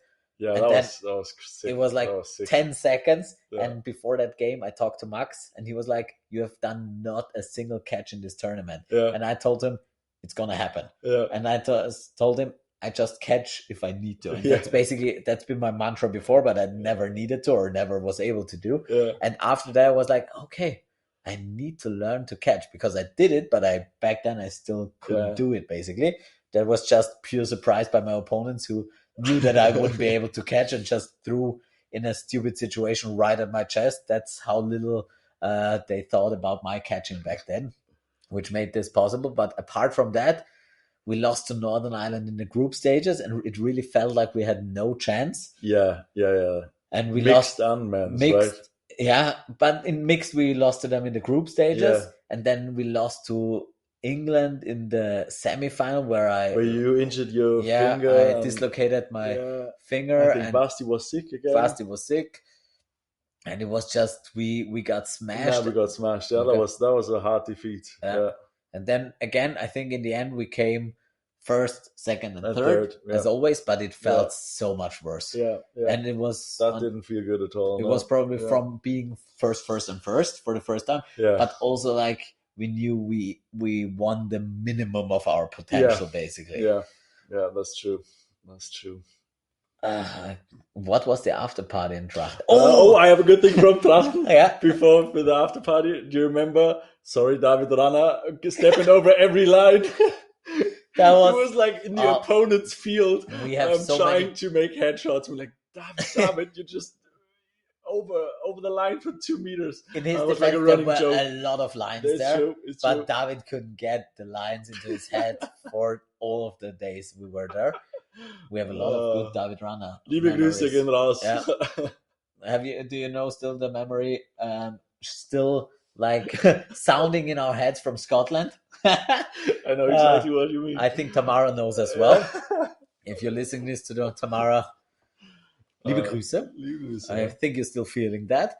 And like who were in Drachten, what was the situation in Drachten with the Möwe? That was so funny too. It was outside of the hotel, and did we feed it? Yeah, we fed it the whole time. What is the name? A peacock? No. No, it was a seagull. A seagull. Yeah. Yeah. And it was like a seagull against another bird or something. I don't know, but we had fun for an hour outside. I don't know what the situation was, but it was amazing. Yeah. We just leave it at that. I don't know what was. I don't know either, but it was. Yeah, we had a good time outside of the hotel. And the after party was also really good at Drachten. You gotta say that, because it was in the venue and then outside the venue. So they had food tenders. There were lots of different food stands. Flo Hackel fought a Dutch person on the concrete. I remember. And they were completely bloody afterwards. Yeah. We skipped the after party in Newcastle. Oh, yeah. Do you remember that? That was like the birth of Mottle dancing. Oh, yeah. Like Mottle and Georgie were like our rookies. Yeah. And Mottle played a few sets, and and he was drunk and he had the best dance moves. That was a good after party too. That was with a really food good. trucks. Yeah, there were food trucks and the inside good venue. Food the whole night, and you were able to talk to everybody. I felt this like it was a great after party. It was really good. Yeah, true. We almost skipped that. That was a really good after party. Yeah, and with happy ends all around. We were at the McDonald's afterwards. Can you remember? Yeah. And there were a lot of drunk dodgeballers there, which was really funny, and some Newcastle people as well who were on a night out as well. I didn't know what happens in Newcastle, and I didn't know. I did not want to know. That was crazy. That was really crazy. That was like Ballermann in England. That was and we saw some things. Yeah, we saw something that you can't unsee, but you can see we almost forgot them because they were burned from our retinas. That was the night before the final. We went into town. We went into the Shake restaurant where we Shake Shack. No, it wasn't Shake Shack. Like milkshakes and stuff. Yeah. And How's having this big old milkshake? And it was like milkshake with protein powder. You could mix them together, and there was like a night out in Friday, Newcastle. Probably, it was Friday, yeah. Friday or Saturday. And it was 10 o'clock at night, and they were shit-faced. They were like on the floor having their pants down. It was Newcastle. No one was dressed. No one was sober. Crazy. And back then we didn't know that Newcastle was but apparently it is. It's so like it's known for that. Town. Yeah. Apparently the highest. Thank God we didn't know beforehand. Yeah, the highest rate of underage moms or something. Okay. I think something like that I heard. Yeah. So that was Newcastle. Then obviously Drachten, which was a really good after party. But that was again like a restart for us, where we're like, okay, we've been at the top. Yeah. Now it felt like we completely fell off it, even though it was third place, but it felt way worse. Yeah. And we're like, okay, and that was again a moment where we got the men's team together, and we were like, okay, let's talk about this. Do we want to do this again, or are we fine with one-time world champions and European champions. And we were again at Max Golders, and we decided we want to go again. And so that was the time. It was 6 weeks later was the World Cup in the World Championships in Edmonton. So it wasn't a lot of time in between that, but we really used that time. We had, I think, 2 or 3 training sessions a week. I can remember because my finger was swollen and stiff and painful the whole time. And we trained really hard to get off that Corona blues, basically. Yeah. Get out of that. Yeah. And then 6 weeks later, we went to Edmonton. Yeah, we went to Canada, and that was a nice hotel. We all lived in the big hotel. Yeah. And a nice supermarket where we got sushi all day. Yeah, supermarket sushi. And a nice cannabis shop right next to us. And of course, the Canadians, they were nice. The bus driver even made a different route just for us. Like, wouldn't happen in Austria, even if you give them 1,000 euros. No, it was great. Canada, Edmonton was great. And I loved the hotel. Everybody was there, the same thing. Saba and Lisa didn't have the luggage till the last day, I think. So just wearing everybody's stuff. And what do you remember from Canada? Was that a 5-day tournament? Yeah, that was, I really remember it was 5 or 6 days. Yeah. And that was the first time we really had time. Before that, since we were coaching and playing both divisions, it was always so cramped. And that was the first time we really had time in between. Yeah. And it was really relaxed and sometimes even boring where we had nothing to do. Didn't you go disc golfing? Yeah, that was the best part about it. Like on the Saturday, because we made all the finals, on Saturday were only bronze medal matches, and we had a free day before finals. So I went with Max Metz and we went disc golfing in Edmonton, which was really fun. And I could only play left-handed because my finger was too fucked up for disc golf. But that was the freshest I've ever felt on a final day. Yeah, that's true. That was really good. And like the sports venue was amazing. Oh man, that was sick. That was like a college. I don't know. I think just Edmonton puts a lot of money into sports because there's nothing else. Yeah, and but that was a sick venue. Yeah, and I got, I think, 3 smoothies a day. Yeah, there was like a smoothie store inside the gym. Yeah, that was great. That was really good. And Canada was awesome. Yeah, and on the final day, remember they had like all the fans got like this. They had all the seats that pushed in, so there was like a. Yeah, it was the basketball. Yeah, so we were on the main court. Yeah, that was pretty nice. That was a really sick venue. Yeah. And there were lots of people. Obviously, not that many as maybe later on, but that was the first time we really had an actual really, really professional venue. Yeah. For such a big stage and such a class tournament. And that was the first time we had a foam national team, right? No, that was Canada. Yeah, for sure. Yeah. Yeah. True. That was the first foam and cloth competition. Yeah. That's when we started playing a little bit of foam. Not us, obviously, but that was the first time we had a foam team. So we had a lot of Austrians traveling. So we were a big group, which was even nicer, of course. And great organization too in Canada. I think we didn't have any problems. Not that I can remember. Not any big ones. Nope. And then we had a tough game against the US. Yeah, we had 2 tough games. Yeah. We played them in the mixed and the men's. Yeah. And I don't know which one was closer. I think the men's was closer. And I think it was like 2 sets apart in the end or something like that. And that was the first time we got to know the American clay style of cloth. Yeah, that's when we met Schmidty and Payan and Wins. Did Nick try to play? No, Nate didn't play at that Nate, one. Sorry, it was a Spacer. Yeah, Spacer, And Juan, I think, played. I don't know if Juan played. But yeah, that was a great experience. Seeing the US team for the first time since Manchester, and it was a different team. And seeing also high competitive foam was very fun. Yeah, but that was great. Like the whole tournament, that was definitely a next level thing. There was the first WDF, and you could really see like the organization standards were so much higher. And it was Team GB against us, so you could say the competition was much easier because they there were just 3 top nations missing. Yeah, But then but you then had the this, competition was harder in the yeah, final. this sort of super team, which I still to this day don't know if it was better or worse than the individual nations. But I think the first game was the mixed game, right?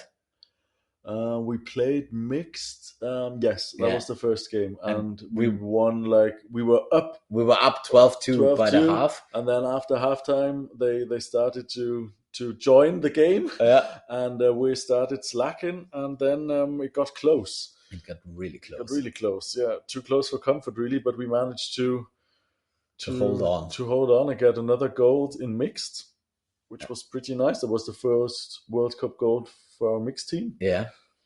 And then we had the men's. Oh, was women's before? I think women was before. I think then it was women's, but I'm not sure about that. But that was like something after, especially after. Oh, no, that was true. Yeah. So women's was after that, and especially after the last World Cup in New York. Yeah. I really felt like I owe it to them that we get that gold medal, and we put a lot of effort into that tournament, and we really trained a lot. And I think the focus before that World Cup really was again more on the women's team, because before we said, okay, we need gold medals for the men's, and now was okay, let's have a focus on the women's team, and they really paid us back with a great final. And I remember all the emotions going through us and seeing all the girls cry and being so happy to have the first goal. And that was a tough match because we were down in the half. And we were like,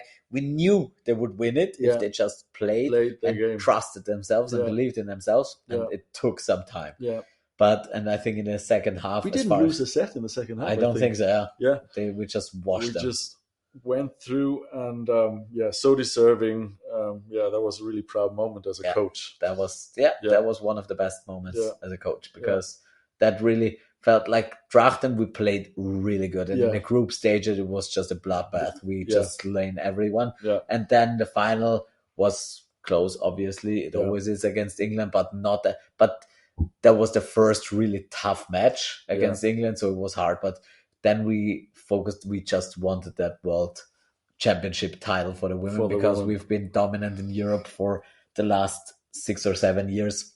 So it just needed to happen. So there was a lot of pressure, and I felt like there was a lot of pressure in that team as well. Like Anna tore her ACL before that again. Yeah, Anna was with us, but she didn't play. And apart from that, the group of girls we had was always similar, right? We had a few new, like Leona came. And Dani was there as well. Dani was in Canada with us, and but like our old girls. Funny side fact: did you know that Tesa Neugebauer has no European Championship title? What? Or no women's title? Wasn't she there in Trachten? Yeah, but she only played mixed. Okay, Tesa, you have some work to do. Yeah, some work to do. So no, but that title for the girls was so deserving. But there was a lot of pressure on the girls, and they felt it in the finals. But then in the second half, that was a great second half. That was a real proud moment. And then we lost in the men's against Chibi, and that is again a game I would like to get back, because that was again I felt like we could have been there. We had a good team. We were prepared. Basti was sick. Basti didn't play the final. Basti didn't. Well, he played a few sets, but he wasn't really there. And we basically, I think we should have had them, but we didn't, because we were just too stupid. We weren't clever enough. We didn't finish the sets. I think we were up like almost every set, and then we just lost the set in the last few. And Brad made 1,000 catches, which he shouldn't have. He was injured and still outplaying us. So that was that is something that stung a little bit. Obviously, we won 2 goals, so we couldn't be really sad and got a silver. But still, that men's defeat was something that really didn't sit right with me. And at the moment, like playing that game, it was a funny feeling. It wasn't like, okay, we're in this game. I never had the feeling like, okay, we can win against them. It was only it's missing that last last touch. I don't know. But then rewatching it in our preparations for Graz, we're like, we could have won this game. Yeah, there Maybe were we lots of situations where we gave it away, but I and think we I think it learned a was lot. 6-6 or Yeah, something in the yeah, beginning, yeah, and there was so many chances, yeah. but we played really stupidly at that point. But I think there was also something that really put us a step forward again because we learned a lot I from think that that. was the only game we really like. That was the game we learned the most for our tactics Yeah, going into to Graz. yeah. But before that, we have Osijek. We have Osijek. So Canada, can you remember anything about the after party? Where was the after party? In this bar with in this bar. Okay, yeah. So we again had some sort of a gentleman's club, but it got busted at some Yeah, point. it got busted. It was a bar where you could also do like games, a games hall. Or Yeah, and there was not only dodgeballers, there were like other people there too, so it wasn't a private party. Yeah, people got lost in the crowd really, and it wasn't like the dodgeball players being together. It was a bit funny. I don't know. It was okay. Yeah, but the feeling never was like, okay, this is a dodgeball after party. I had a lot of fun playing these mini games, with the English blokes and stuff. I just played a lot of stuff. I didn't dance a lot. I didn't drink too much, so no one put anything into my drink. Because we had to pay the drinks, that's why we did. Okay, yeah. I think we had to pay for the drinks. That was a problem. And we didn't get any alcohol in. Oh no, we did have it in the bathroom. We did, we had it in the bathroom, but it got busted at some point. Because I think some of our girls got so drunk that they just tried to invite the security for a drink. And that's what ended it all. Yeah. And I think really run back from the after party to the hostel. Oh yeah, I didn't want to wait for a cab. Yeah, something like that. Fuck it, I'm gonna run. It was a Canadian thing where there was just way too much road in between those two locations. Yeah. But yeah, I think it was a weird after party. It was fun. I had fun, but it was fun, but it wasn't the parties we're used to. Yeah. And I don't think it went on for too long. I think we were in bed by a reasonable time for a dodgeball party. Yeah. What? Where did we Canada? Oh yeah, we had the room with Grilly and Luki. Yeah, with Grilly and Luki, yeah. And we had the shit bed. They didn't give us the beds. Yeah. The old or heads. Even though we are the old people, so that was fucked up. Yeah. So Canada was obviously nice. 2 golds, 1 silver, and I back in New York, I said if I win a gold medal at this World Championships, I'm gonna get a tattoo for it for remembrance. And then I chickened out because I didn't think I would win anything. So for Canada, I said only 3 golds I would do it. So only got 2 golds, which again left me without any ink on my body, which was fine. So then after Canada, we had, was it a year or more than a year of preparation? And then it was Osijek. And in between, we had a really good year of league. We had the first... Osijek, yeah. No, I wanted to say the first Vienna calling, but that was afterwards. But we had more than a year to prepare for Osijek, basically. Yeah. And for some reason, I felt like after Worlds in Edmonton, there was again another step in the right direction where we saw the professionalism of the organization. We also saw the other nations and the foam community joining the sport. And again, after COVID and after Drachten, it like pushed the sport forward, and you could see again a little bit of growth, which was lacking before. And that also because I often thought about it to myself or talked about it with Uli or with other people and you. So like, for how long am I going to play dodgeball? And I know I felt old in 2019, and we were talking about it back then. And then I was like, okay, it's 2023 and we're much older, and we had some minor injuries, and we could really feel our age for the first time, really. And so it felt like this year with Osijek and then the home world championships was probably gonna be one of the last, maybe the last one. I never thought it would be my actual last one, but I knew it was a possibility. Did you know back then that was gonna be your last? As soon as we heard that Graz is gonna be, like, the World Cup's gonna be at home in Graz 10 years after we played in Vienna, 10 years after getting to know Kati, and I just thought it was so fitting for me, being even another year older than you, just to, okay, let's get gold at home and call it a career. So I was pretty sure, even after Canada, I think I said, because we already knew it's going to be in Graz. I said, yeah, that's. I remember talking to Josh, and I told him, yeah, that's going to be my last dance at home. Yeah, so I was pretty sure about it. And I think it had sort of that feeling about it, that Yeah, it's going to be the last dance, the last chance to do it. So we really wanted to make the best of it. And so for Osijek, there was also like another push from the Austrian league and the other players. You could really feel yeah. Other that other players players were stepped pushing up. to get Yeah. into the national team. Yeah, And so Osijek was also a great tournament. I think the whole organization, the venue was great, lots Yeah. of new nations. yeah, Everything was just really nice. Yeah. The apartments were really nice. yeah, The sound box was really nice. yeah. That was really good.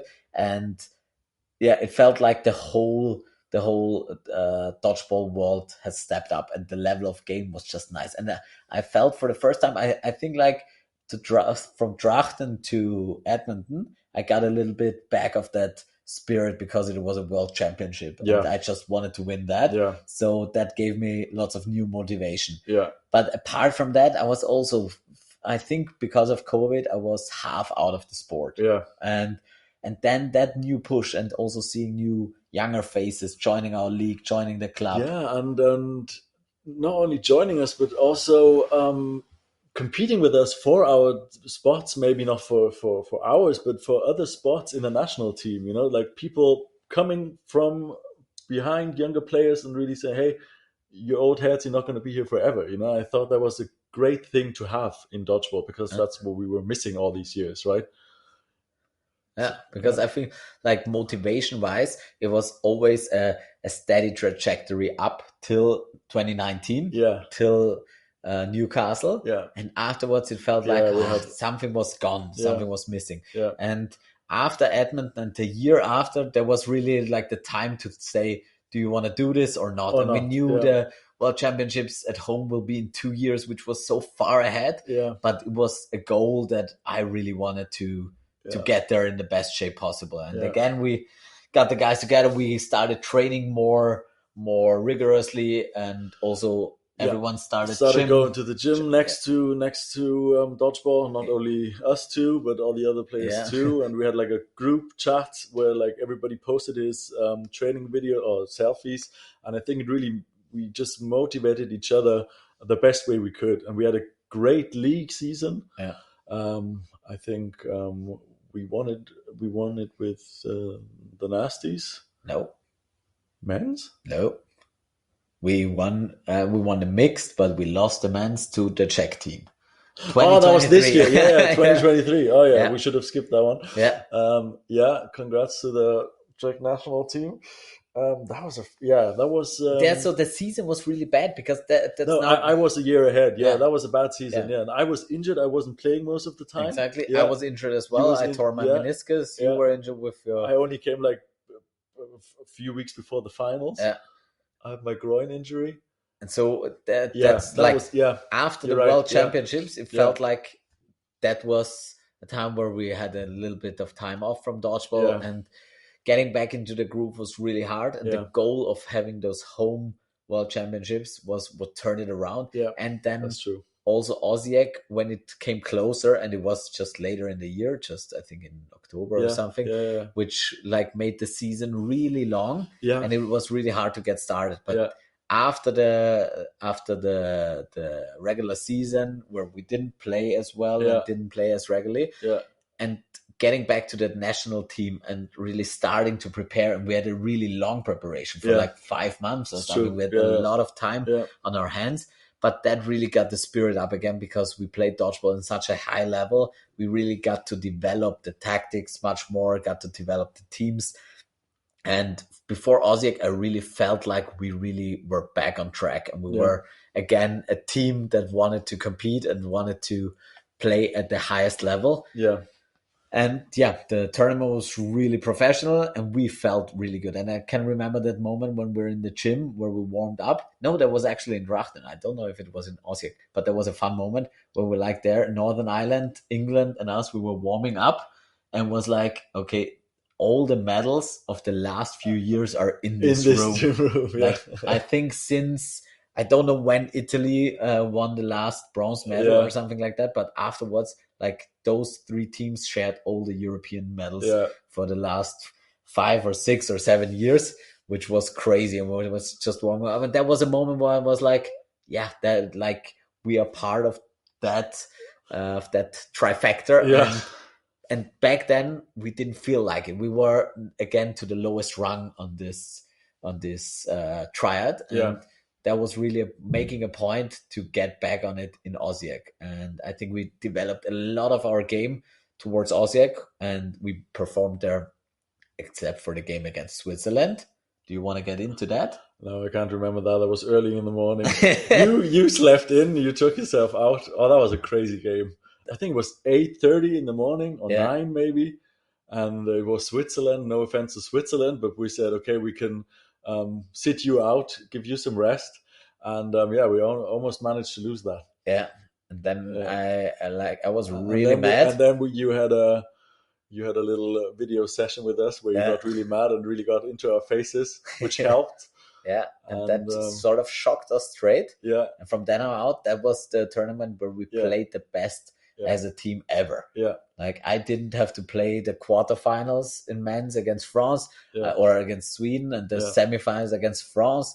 I played a shit game against Sweden. It didn't matter. Everyone stepped up and won that game. So it felt really like in Drachten, it felt like a two-man show. We had to carry the boat, yeah. and we couldn't. We We were too couldn't. old for it, too Yeah. weak. Yeah, And we just like the burden crashed us down, and we couldn't Yeah. play our dodgeball again. yeah, And then Osijek, we could play freely again, yeah, and the team was just clicking. yeah.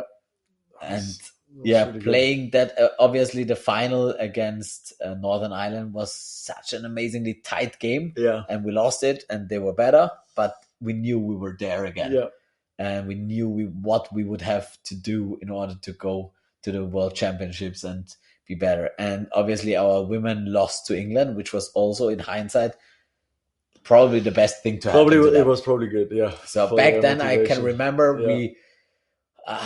we talked about it, I think, and we were like, okay, this sucks, but it was about time that it happened, Yeah. because the thing is, like, we won everything, and the burden of being the champion for so long was really weighing on our women's team. And Yeah. they couldn't lose, and if they won, everyone was expecting them to win anyway. So it was a great place, but it was a tough place for them at some Yeah. point. Yeah. So I think that was really a gift.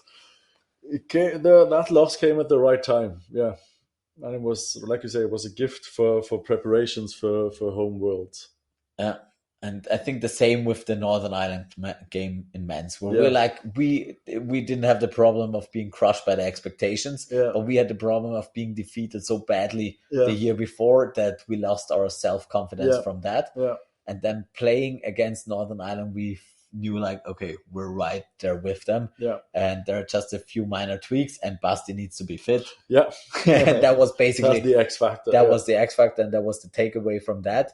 Yeah. We played a great mixed game, almost lost it to stupidity, but won it in dramatic fashion, which is always something that is, in the end, the best of feeling. Of course, yeah. Winning those games Yeah, is it's- amazing, Yeah.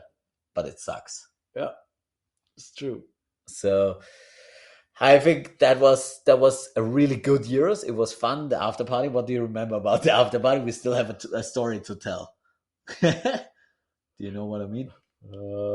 Help me. Where was the after party in Osijek?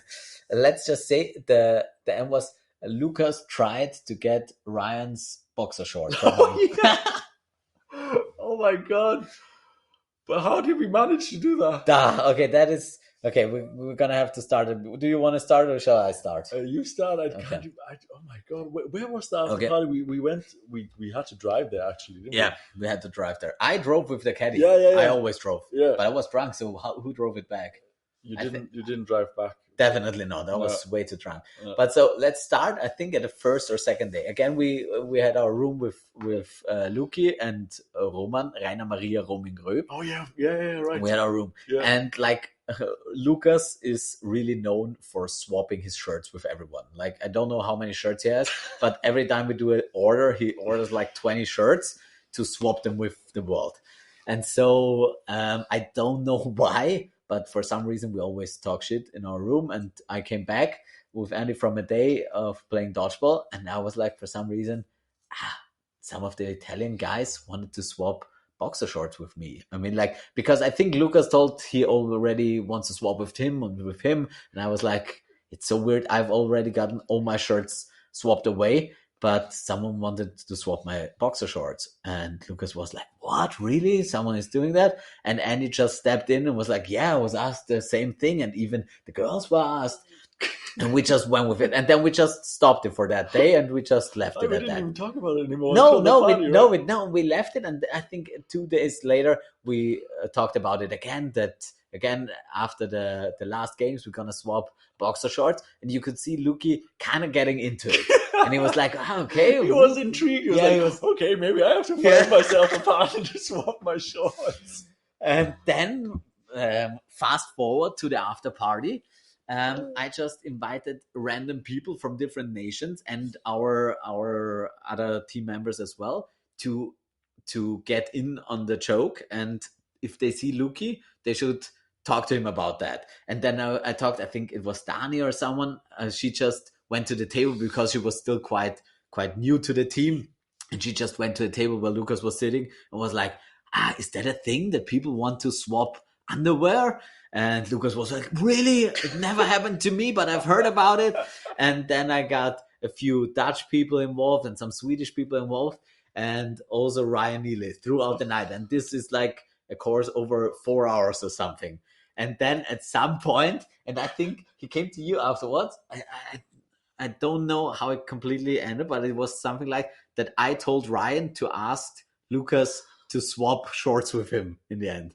And I think Ryan went to Luki and asked him to swap shorts, and he was ecstatic. And he was talking to Teza, his girlfriend, and she was like, no, don't do that. That is completely gross. But he was so hyped for it. And then they decided to swap shorts, and Luki went to the restroom. And he came out. And Ryan was really weirded out, and he was like, okay, I'm just going to go. And then Luki came out of the restroom with his boxers in hand. And I think that was the moment we had to let him know that was one of our greatest pranks. Yeah, probably. That was really, and that was Holy just shit, beautiful. That was so funny. And he was a really good sport about it. He was like, wow, well played. Fair. And you were in on it too. Wow, that was really great. And he was stood there with his boxer shorts in his hand. No bad feelings, but I don't think he put them on this evening. I don't know. And I think Teza was fine with that. So that is probably, I think that was one of my best moments in dodgeball after parties history. I also swapped the orange suit with, what's his name? Bus. And I had a golden hat from, I think, an Italian boy. Oh, you had like a crazy outfit at the end of the night. I looked marvelous, apparently. Oh my God, I almost forgot that story with Luki. Yeah, I remember his face coming out of the restroom, all proud, having his in his hands. Ryan was gone. Yeah, and he was comfortable up to that moment, Ryan. But then when Luki actually went to get out his boxes, he was like, okay, I'm on the fuck out of here. The Brit came through in him. And you have to keep in mind, we had lederhosen on. To get out of the lederhosen, to get out of your... it takes ages. It takes ages. So that was pure commitment. That was brutally funny. That was awesome. Yeah, so the after party was really fun, and I think then the police broke it up, so it was a proper one. I think we broke something in the gentleman's club upstairs, so it was a really... We had a few different gentlemen's club, and they were so hot, can you remember? Oh, yeah. That's why I got the suit. Yeah. That was good. And the drinks were free for a time, so that was not good for Austria. Yeah. So, that was Osijek, and then we knew... Last chapter, basically. Yeah, it was time to get prepared for the home World Cup. So, coming from the Euros, what were your thoughts? What were goals? This was gonna be this was gonna be your last international tournament. You're old. Yeah. What's the plan? My plan just was to stay in shape, to get in shape, and to work on some of the weaknesses I thought I had at the moment. And I think that loss against Northern Ireland really like you said, after that game, I thought we are able to win the whole thing in Austria if we all come together. And I felt a different kind of motivation and vibe in the men's team for a long time since New York. Maybe it was not the Nasty Nutcrackers, the spot. We were one national team. Everybody was playing for everybody, and I think it was the first time I really um, took every league game as preparation for Worlds, and I think we got better and better each league day, and every step was getting prepared for World. Doesn't matter if I play on the two next to you. Doesn't matter if I play on the six or on the four and the three. I just want new. If that's going to be my last World Cup, I want to play in the starting six, and that was my goal. Like in mixed and in men's, and of course in mixed it's even harder because we only have 3 spots. But I said at least in men's I want to play starting six, no matter what my role is. But I'm going to have an important role at that World Cup, and that was my go-to. That was my motivation for every gym session. And then I found that song. Yeah. Erfolg ist kein Glück, so success is no luck. And I don't know, everything I did for the whole thing. I think Kati was pregnant at the time. Yeah, she actually was able to play the World Cup, which is crazy. And you had the great idea to let the girls play in different, like in ice hockey teams. Yeah. And no, but the whole year was just okay. Let's get my first son. It was like one of the best years of my life, really. So Kati was pregnant. I knew I was getting my first boy, and I know I was going to play a World Cup. And Kati was probably going to play it too, and we didn't know at the time, right? And I just remember having the feeling I want to win so bad, and I'm going to do whatever it takes to win that, especially that men's gold. I think the focus again was we want to win that men's gold again. Yeah. And yeah, I didn't manage to go to a lot of training sessions with the Nasty Nutcrackers, but we had a lot of national team trainings, and I think it was one of our best league meets probably because at the time Basti was really fit the whole league. Flo was playing crazy at the time with like the best potential before he sadly had his knee injury, but Flo was on fire, and we were unstoppable in the league. We really were unstoppable. I remember us winning against Wolfpack. We dominated them, and kudos to them in the mixed final. It was close again. Yeah, that was, I don't know, it was a crazy, crazy thing. I was just so motivated throughout every session I had privately or in dodgeball. It was such a big goal to have a big role again, because in New York, the World Cup, I didn't play a lot in the final. I only played like a few sets. But at the time, I was so ecstatic we won, I didn't even think about it. And then I watched the final. And before that, I was like top 6, top 7 player. And I asked my scholar, why didn't you put me in more? But then, of course, we both said we won. Everything is fine. I said, I want to have a bigger role. And I don't know, again, if I would have had the role if Flo didn't get injured again. Yeah. So me again. Your career is on Flo's back. It is. Yeah. Like, it's funny enough, me and Flo being so close and having we complemented each other on the right side for the whole league, and you and Basti on the left side, and then Flo goes down, and the first thing I have is like, fuck, Flo's down. He was next to me. I heard that scream, and it just went through my heart, right? And we all knew, okay, that's probably gonna be it for his World Cup. And on the second hand, again, it was, maybe that's my chance again to prove I'm not that old yet. Yeah, I have one good World Cup left. And yeah, it's crazy how sport is. Like, when you get an opportunity and you're prepared for it, you can actually, be more than maybe other players or coaches think of you. Yeah, that is really true. Because that year was really just focused on the World Championships, and we made lots of extra competitions, and you could really feel it from everyone. And obviously, that was the first year as a Nasty team. We were really full strength. And we were just smashing everyone left and right. And it was crazy. It was, and we won the Vienna Calling. It was a close game against Leamington Spartans, but still we won and won and won. And I was talking to Basti after the World Cup, and I said, Basti, you know what? I didn't lose one single dodgeball game in this year, I think, because there only was one game you lost against Wolfpack, but me and Basti weren't there. And Basti was like, oh shit, right. We didn't lose a single dodgeball game that year. And that was so crazy. So I ended my dodgeball career in a whole season, in a year where I didn't lose a game of dodgeball. Yeah. And that's like the best ending you could have, right? That's Absolutely. crazy. That's crazy. And I just loved the commitment. Everybody was so committed. It didn't matter if it was our 10th guy or our 12th guy or our retrievers. Everybody said, I'm going to go to the gym. I'm going to be the best version I can be for that moment. Yeah. And everybody chipped in, and everybody, even our coaches, Yeah. started to go to the gym again. Yeah. Yeah. And look at now. So yeah, that absolutely, that was such an intense year, such a focused year. It was also so easy, just knowing you had that one goal ahead, Yeah. and you just do whatever it takes. And I know I had a a year of very little sleep and a very tough year with the kids and stuff, but I knew it doesn't matter how tired I am. Just gonna go. If the kids are asleep, I'm gonna go out, I'm gonna train, I'm gonna run, I'm gonna do something, and always putting on that song. And I was like in the zone and doing it. Yeah. And yeah, going to Graz, every time I stepped under the shower was just visualizing going to that final and winning that final. Yeah. And yeah, we didn't lose a single game, and we were completely ready. And then going to Graz, how did that feel?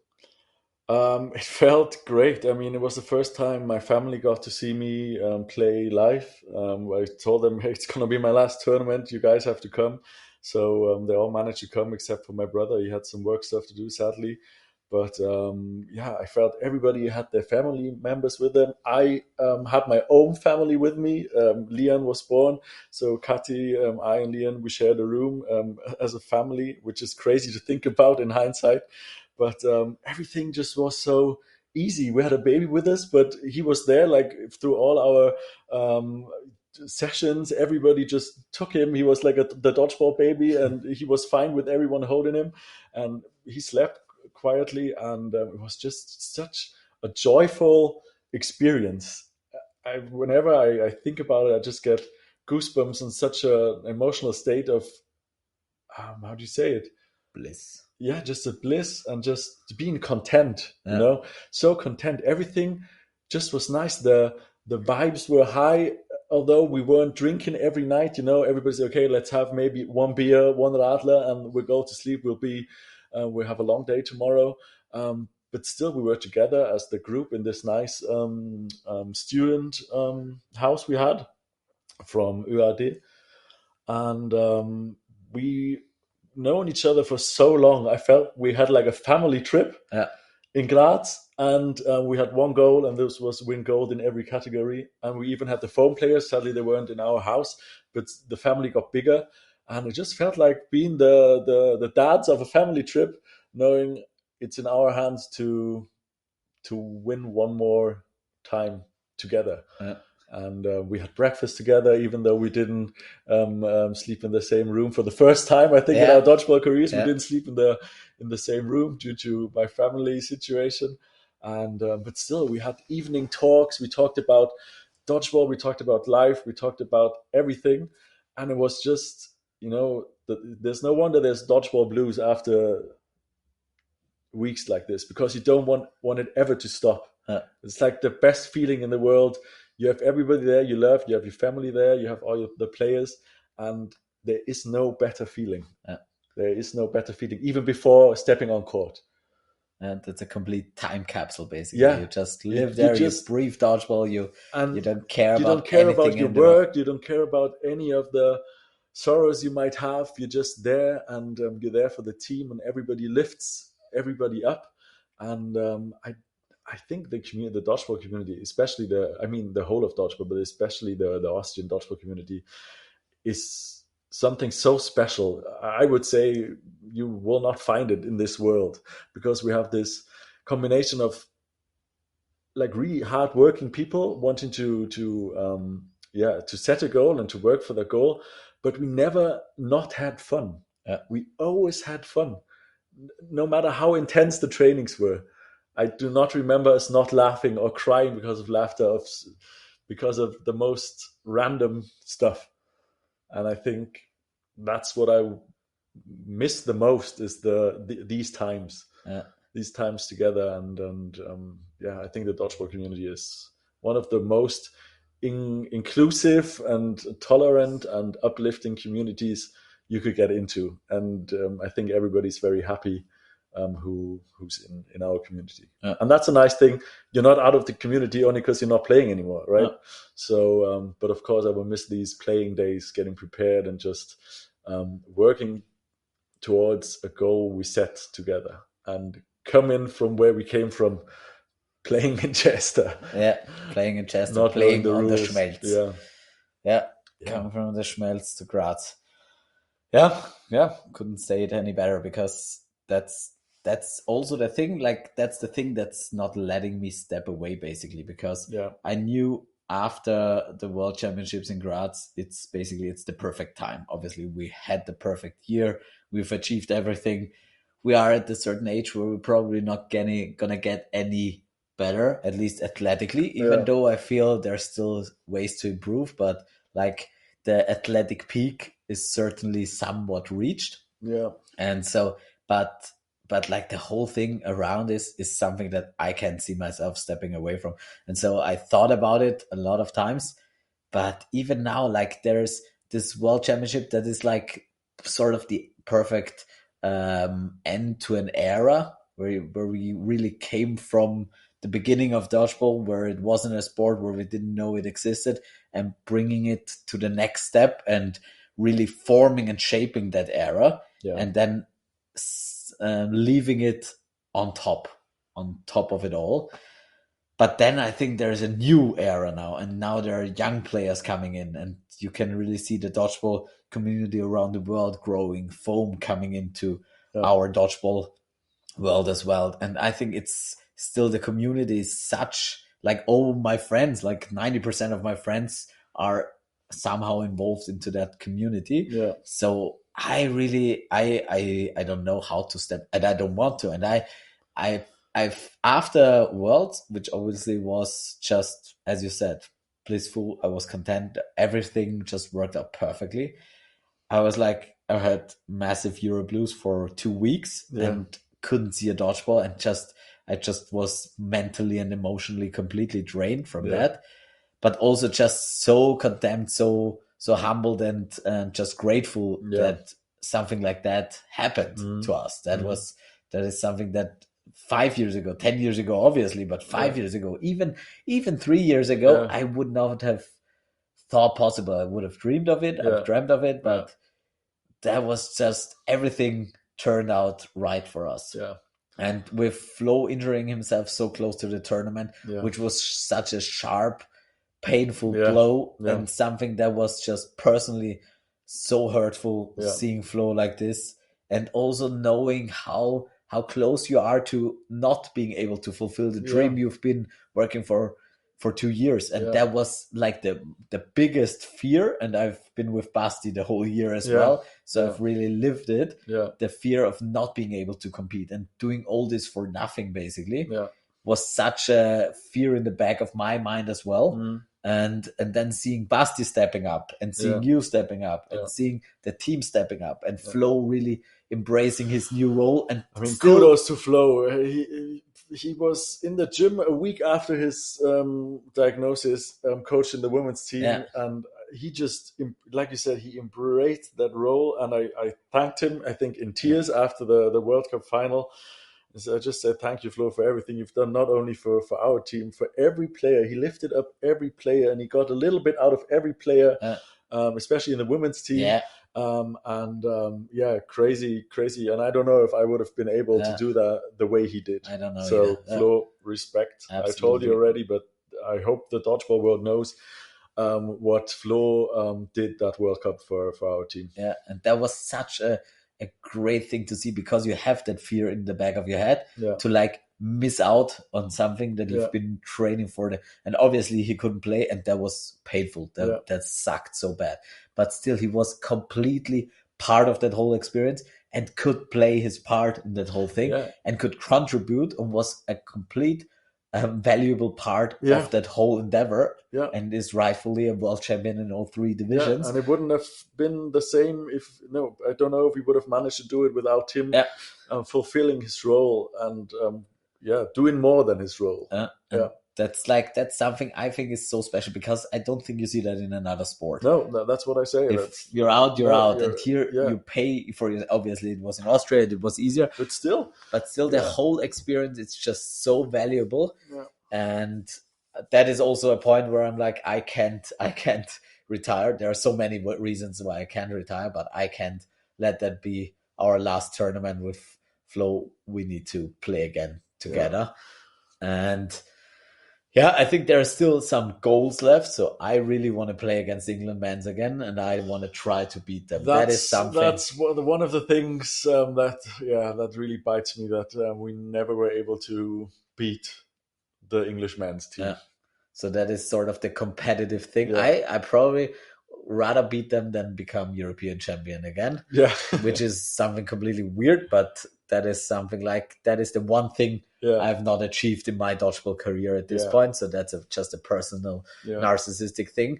But apart from that, I just want to be part of that community, and I want to see what my part's going to be next year, the year after. And then I will try to play on that left wing for as long as possible. And I want to make them push me in the middle or in the outbox. And that's something I want to experience it. And maybe it's going to be painful, but I don't think so, because I'm really looking forward. I've at this point reached everything I wanted to reach and much more. And I want to see the next step of dodgeball and seeing those people come in and bringing the sport to the next level and see what my role will be.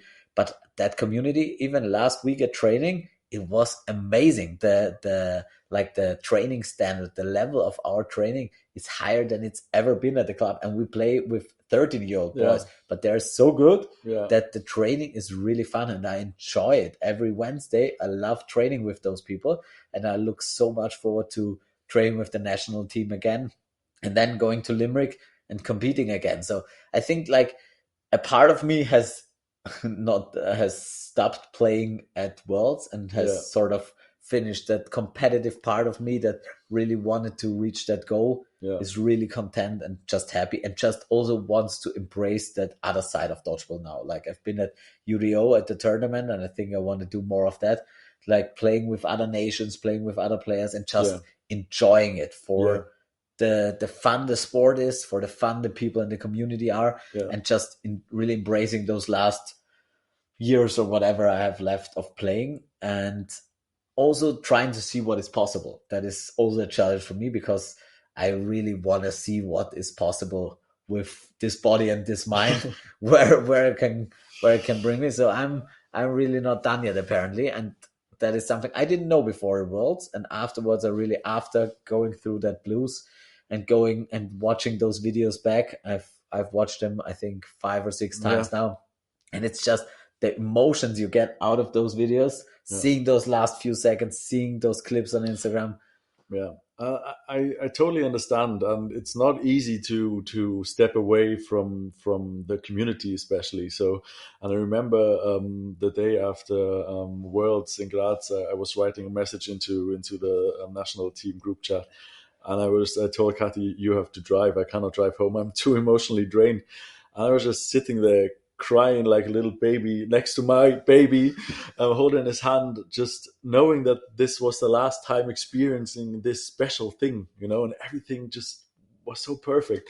And I think for you, as included, as involved I think you were always more involved. Me not living in Vienna anymore, you being like the real coach for the Nasty Nutcrackers, for not the coach for the national team, but being so involved in tactics and the trainings and everything.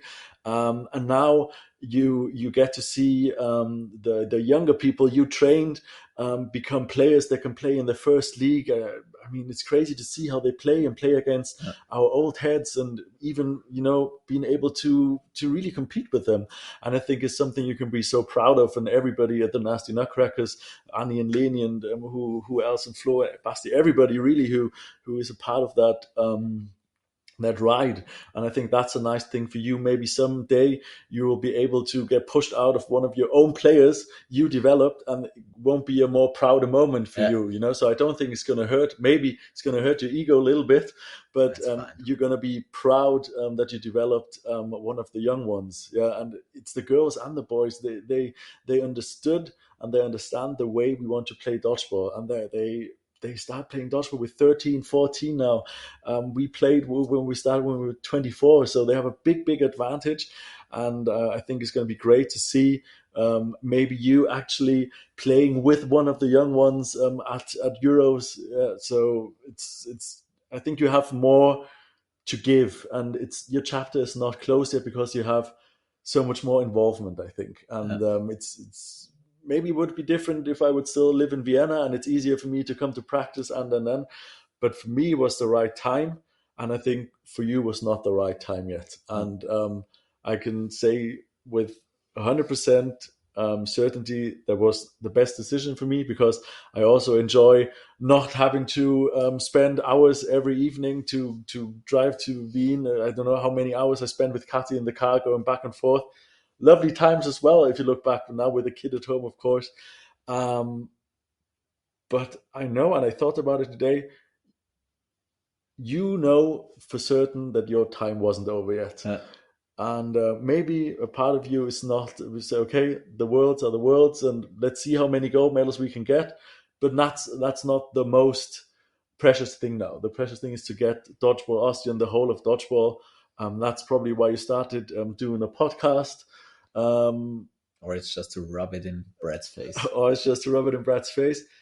But there's a lot you have to give to the sport. And I think with you stepping away, Dodgeball Austria would have a hard time going on. Yeah.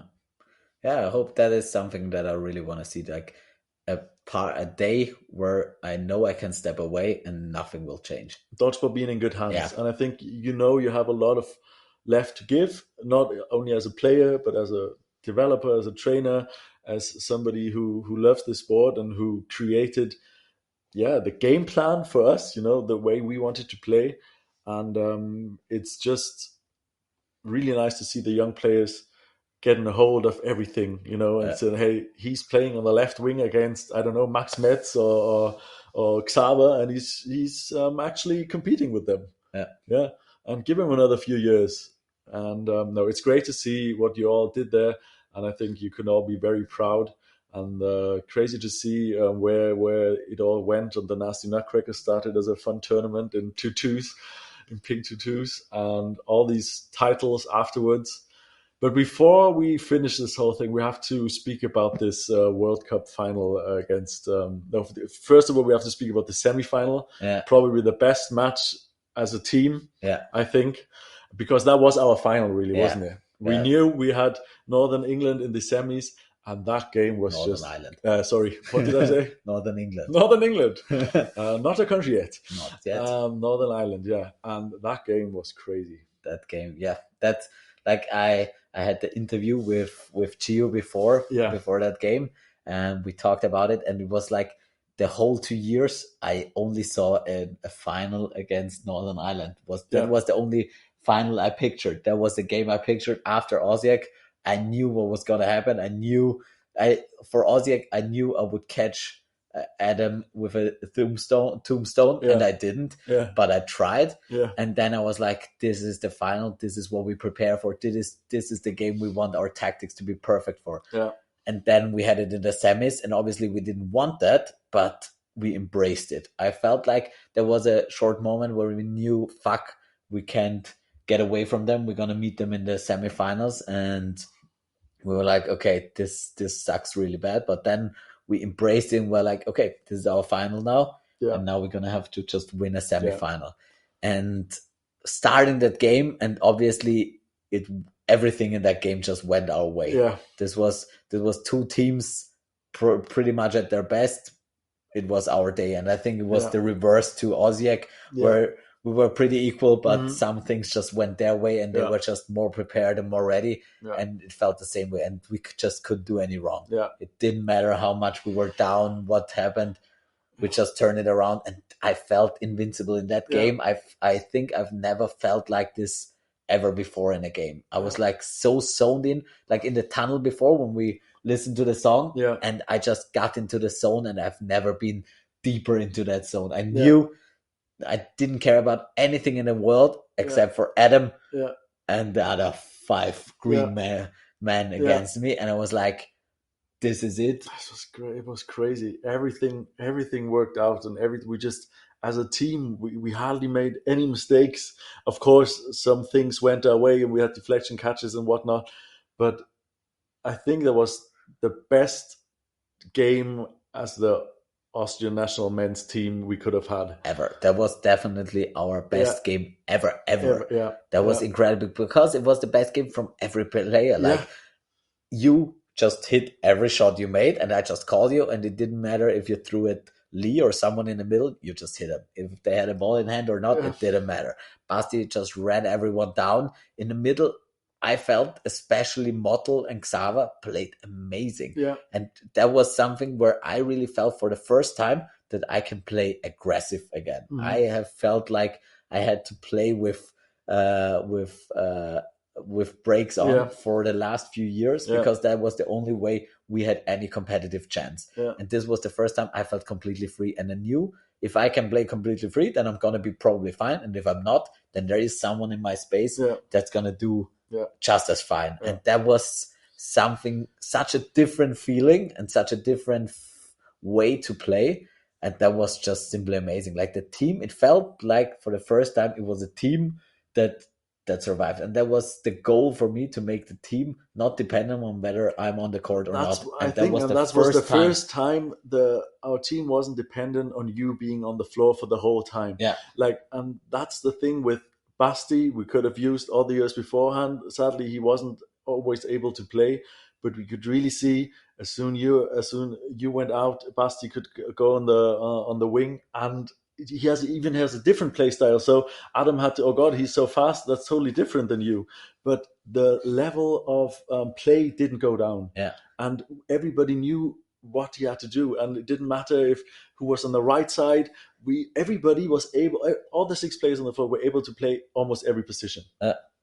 And except for me, I can only play left. Yeah, but it was crazy. It was just that game felt so good. And then, I mean, in the second half, we already knew we won. And there's this picture of us all standing on the bench and arm in arm. I think it's you, Basti, me, Xaver, and Max Metz.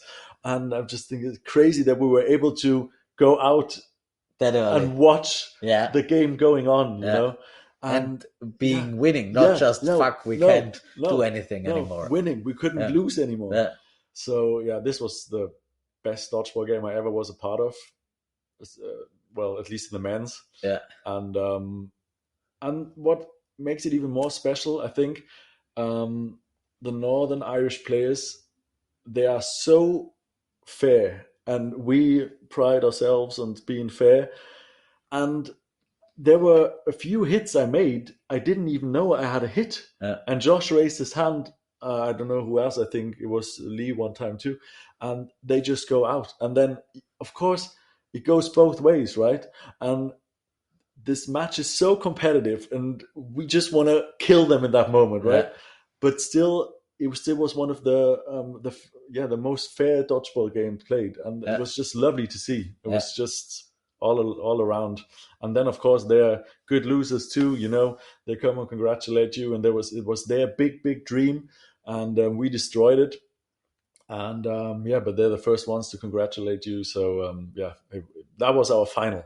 Yeah. And then I remember us standing on the court, and England was still playing against the US team. Yeah.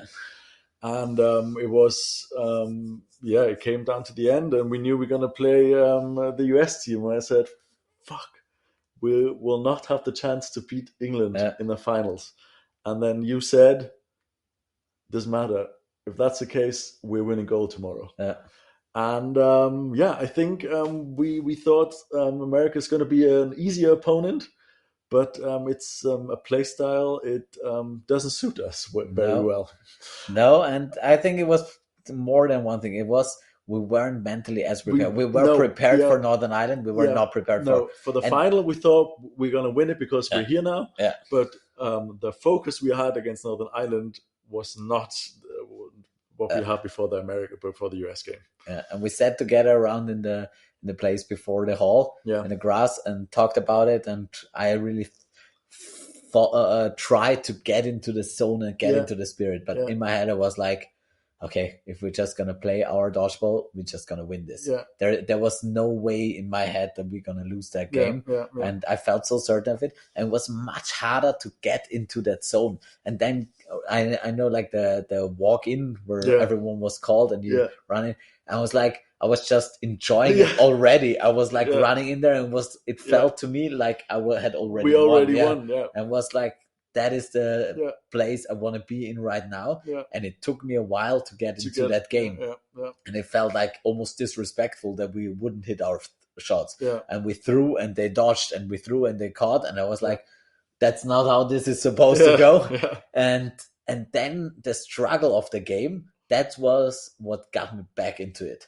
That was when I could switch on again, and I felt like, okay, we need to be here. And that was when I really started enjoying that game, because in the beginning it was like I enjoyed the moment, and I enjoyed the crowd and the situation, and everyone was here, and my family was here, my friends were here, and I was like, just soak it all in, but I wasn't in the game. And then after Moore clipped me for the third time in a row, I was like, okay, we're still gonna have to play a game. And that was also, in the end, that was made it even, of course, even more sweeter. It was even sweeter, because there was really a struggle and then a story arch through that game alone. And I felt that was again something that we couldn't do before in a game where we really struggled. We've often slept through the first few sets, but this was a struggle all through the whole game. And everyone kept playing good, and we made mistakes, and we played not our best game, but we fought for the whole time. And that was something we really learned that season, that we don't lose games, and we play till the last set. And that's what we had with the Nasty Nutcrackers too, right? We had so many close sets, and we learned just to be there at that moment. And it felt like we will not lose this at a certain point. But at the beginning it was like, oh no, what is happening here? This can't be. I never felt we had a chance to lose, but it was still, like, but then I was in the outbox into this game a little bit arrogant, maybe thinking, okay, let's play our game and we'll be fine. But the US boys had different. Had a different. And when I sat there in the outbox for the third time, I was like, okay, fuck, I need to step up. We need to step up. I need to really get myself into that game and get that team back into the game, because we could. I never thought we could lose it, but I thought we cannot let it get away from us. And we didn't let it get away from us, but they didn't either. No. And we struggled and fought the whole time. And even in the last set, we were 3-3, I think. And I was like, okay, let's just take our medicine and go into an overtime set. Because that is where they are good. In those final situations, they're going to make a catch. They're going to make something crazy. And we have to control the pace. And if we can control the pace, then we win this. And that was basically then what the last set was. That was full determination. Everyone was just focused up to a next level. And we just executed a game plan, and we had control the whole time. And in that game, we lost control, and I lost control, and we gave them control with something which, and our style is control. Our style is not the most the exciting athletic shit, and we don't have those. We have some of those specimens, but like Sava or Basti are complete freaks in certain ways. But like or at least my style is controlling the game and controlling and dictating what you want to do. And we didn't do that. And in the last set, that was the best set. That was like Northern Ireland, the game in one set. And we just executed. We put Max in the middle, and we faked, and he threw people out, and we controlled, and Basti ran him down. And in the end, it was a completely controlled victory, which was just ecstatic. And that moment is something I will never forget. Like that situation, I ran up at Kim with Basti on the other side, and I fake, and he throws, and it hits him, and I was like, boom. Oh, man, this crazy. I remember because we were up 5-2, right? Yeah, And it was Kim and who was on the other side? Crater was on the other side. creator space. I don't know. Yeah, I don't know. And I remember being next to Mottle and Mottle having the ball because Basti was in the outbox. I said, no matter if a ball comes towards me, I'm gonna jump. I'm just gonna try and make a catch. And this ball comes towards me, and I just remember having this sound is boom. I have this ball in my hand, and I remember the crowd going crazy. Basti coming in, and then you and Basti just going towards Kim, and Basti clipped in on the right side, and then all I remember is us stumbling towards the fans, and Basti on the floor, you on the floor, me on the floor coming in, and I will never forget this moment. I was crying. I was emotionally drained. All the hard work we put in the last years, just at this moment, it was all for this moment. It all came together, and like you said, it's even better. It's even sweeter that it was so close. And I saw the video, and Max scored. He couldn't stand anymore because he was always going out of his box. Yeah. So he was on his knees. So he helped himself not to go out. He was so nervous outside. But like you said, the last set was full control. And then when that moment was over, I was thinking to myself, I don't know if I can play a mixed final now. I'm like, I don't know if I can. I was so. It wasn't even that I was physically so drained. I felt quite good actually, but emotionally it was crazy. Seeing Flo there crying because we won, crying because he didn't play, thanking him, thanking you guys for all the years, knowing it was my last men's game, winning this, having my family there and all the other families. It couldn't have been written any better, really. No, that is so crazy. And I have that picture like of that exact moment, and I have it on my wall above in the dining room because that is just, this picture is so raw, like seeing Basti and me lying on the floor, you being on the side, Flo crying with his retriever shirt in the middle. That is just this moment where it all breaks out. And as you said, I was so happy afterwards that the mixed final was the last game because I was done. I was done. It was just the mental strain during the game, but I think the emotions afterwards, that was just I've never felt this way before, apart from my kids. Obviously the kids, and marrying someone, and for our wives and our kids and everything. But because I mean, in sports, I mean, we really had a lot of moments and titles in dodgeball.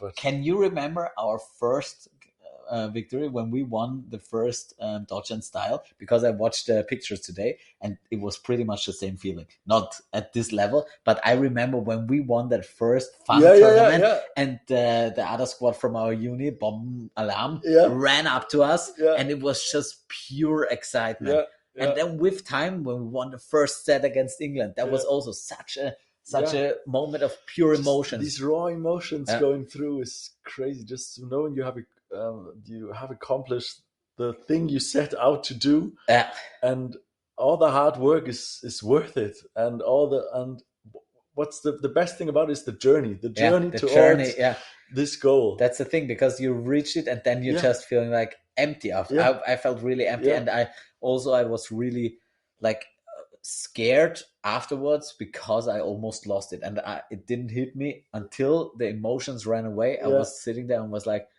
this moment I could have not had it, and I almost gave that away. And that was something I prepared for 2 years, and I had it, and it was so overwhelming that I was like, what if I wouldn't have had that moment? That was such a weird mind fuck in my emotions as well. And like, that is something I really, when I sit on my couch, I see those pictures of those moments, I look terrible. I'm like, I've lost 5 kilos in that game. But we all look terrible because the lightning, we'll all look white. It's the lightning. And we all lost probably 2 kilos during the whole thing. But I look really drained, like my bones are sticking out, and I really felt that way. But it was just, there was nothing left except for emotions. And every time I look at that or I watch that Insta clip of the last seconds, that is just something that gets me going every time. And every time I look at it, I look at different people's reactions. So it's not only mine. Okay, what is he doing? What are they doing? So it gets even better. Yeah. You're not only your own emotions, how the people react towards your thing, your teammates. Yeah. The girls, our women team, they were in the stands, going onto the floor, and it gets better every time I watch it. And I will never forget this. I mean, the whole dodgeball journey, but this climax in Graz, this was in the ultimate one climax. of my last dodgeball games, ending that way. Like I said, it's like was storybook writing.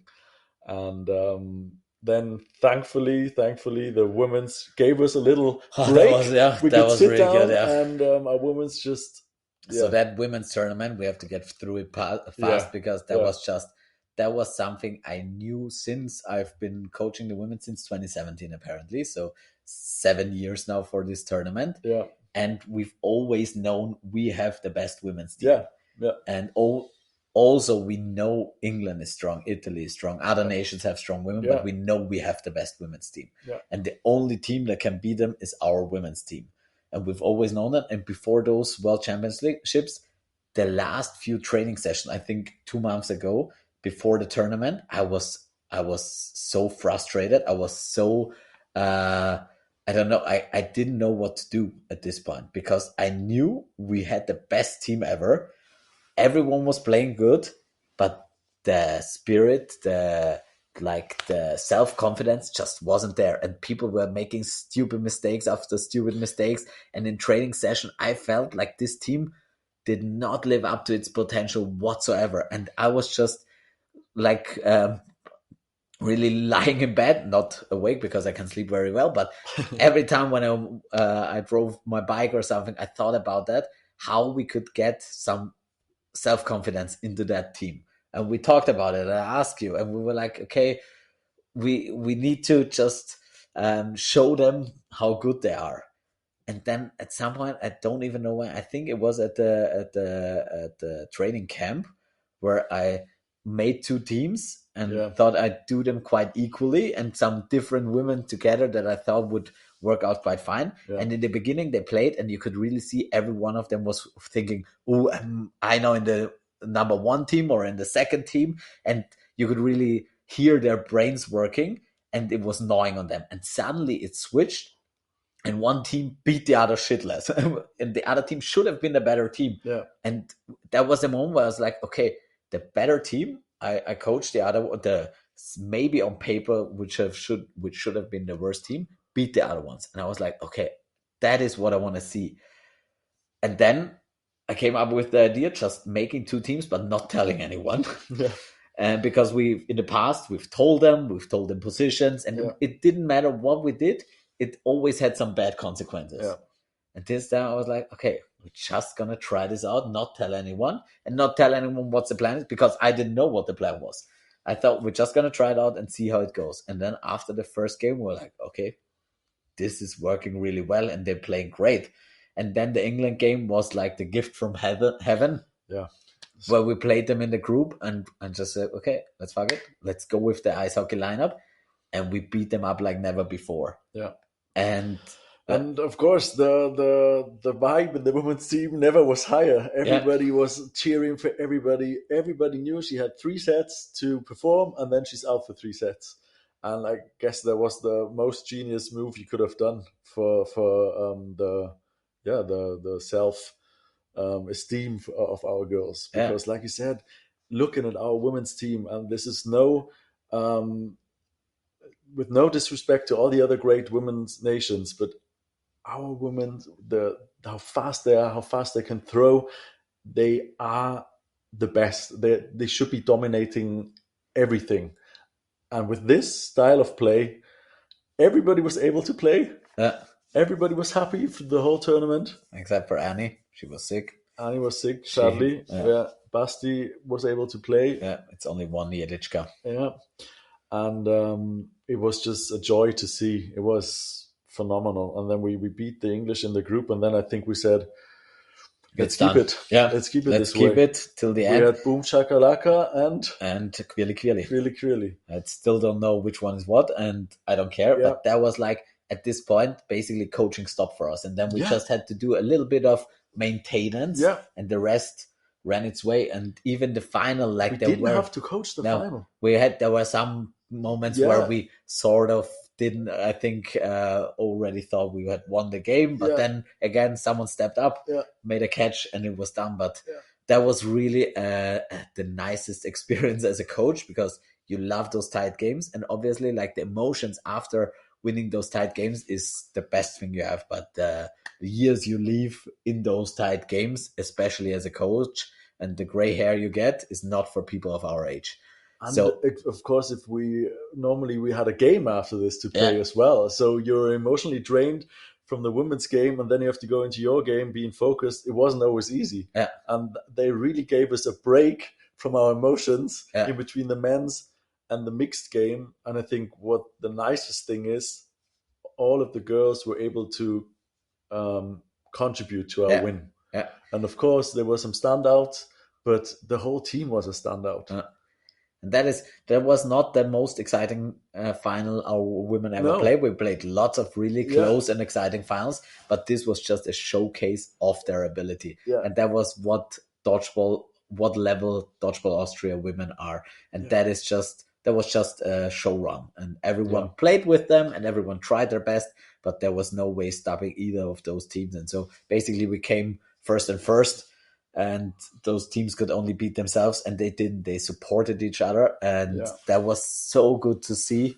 And that was also such a nice ending to our coaching career as coaches. Because we put a lot of work into this, and we had the greatest team, obviously. So it was a really easy job to win medals, but it still was like shaping a team that didn't just beat everyone else, but that beat themselves or even surpassed that, and really excelled and came out of that struggle and made the perfect dodgeball team, and showed everyone that this is excellence. That was just fantastic. It was their gift to us for the last game. So I'm very thankful for the experience to being able to have coached this team besides you. And I think it helped me a lot understanding the way we want to play as a team in general.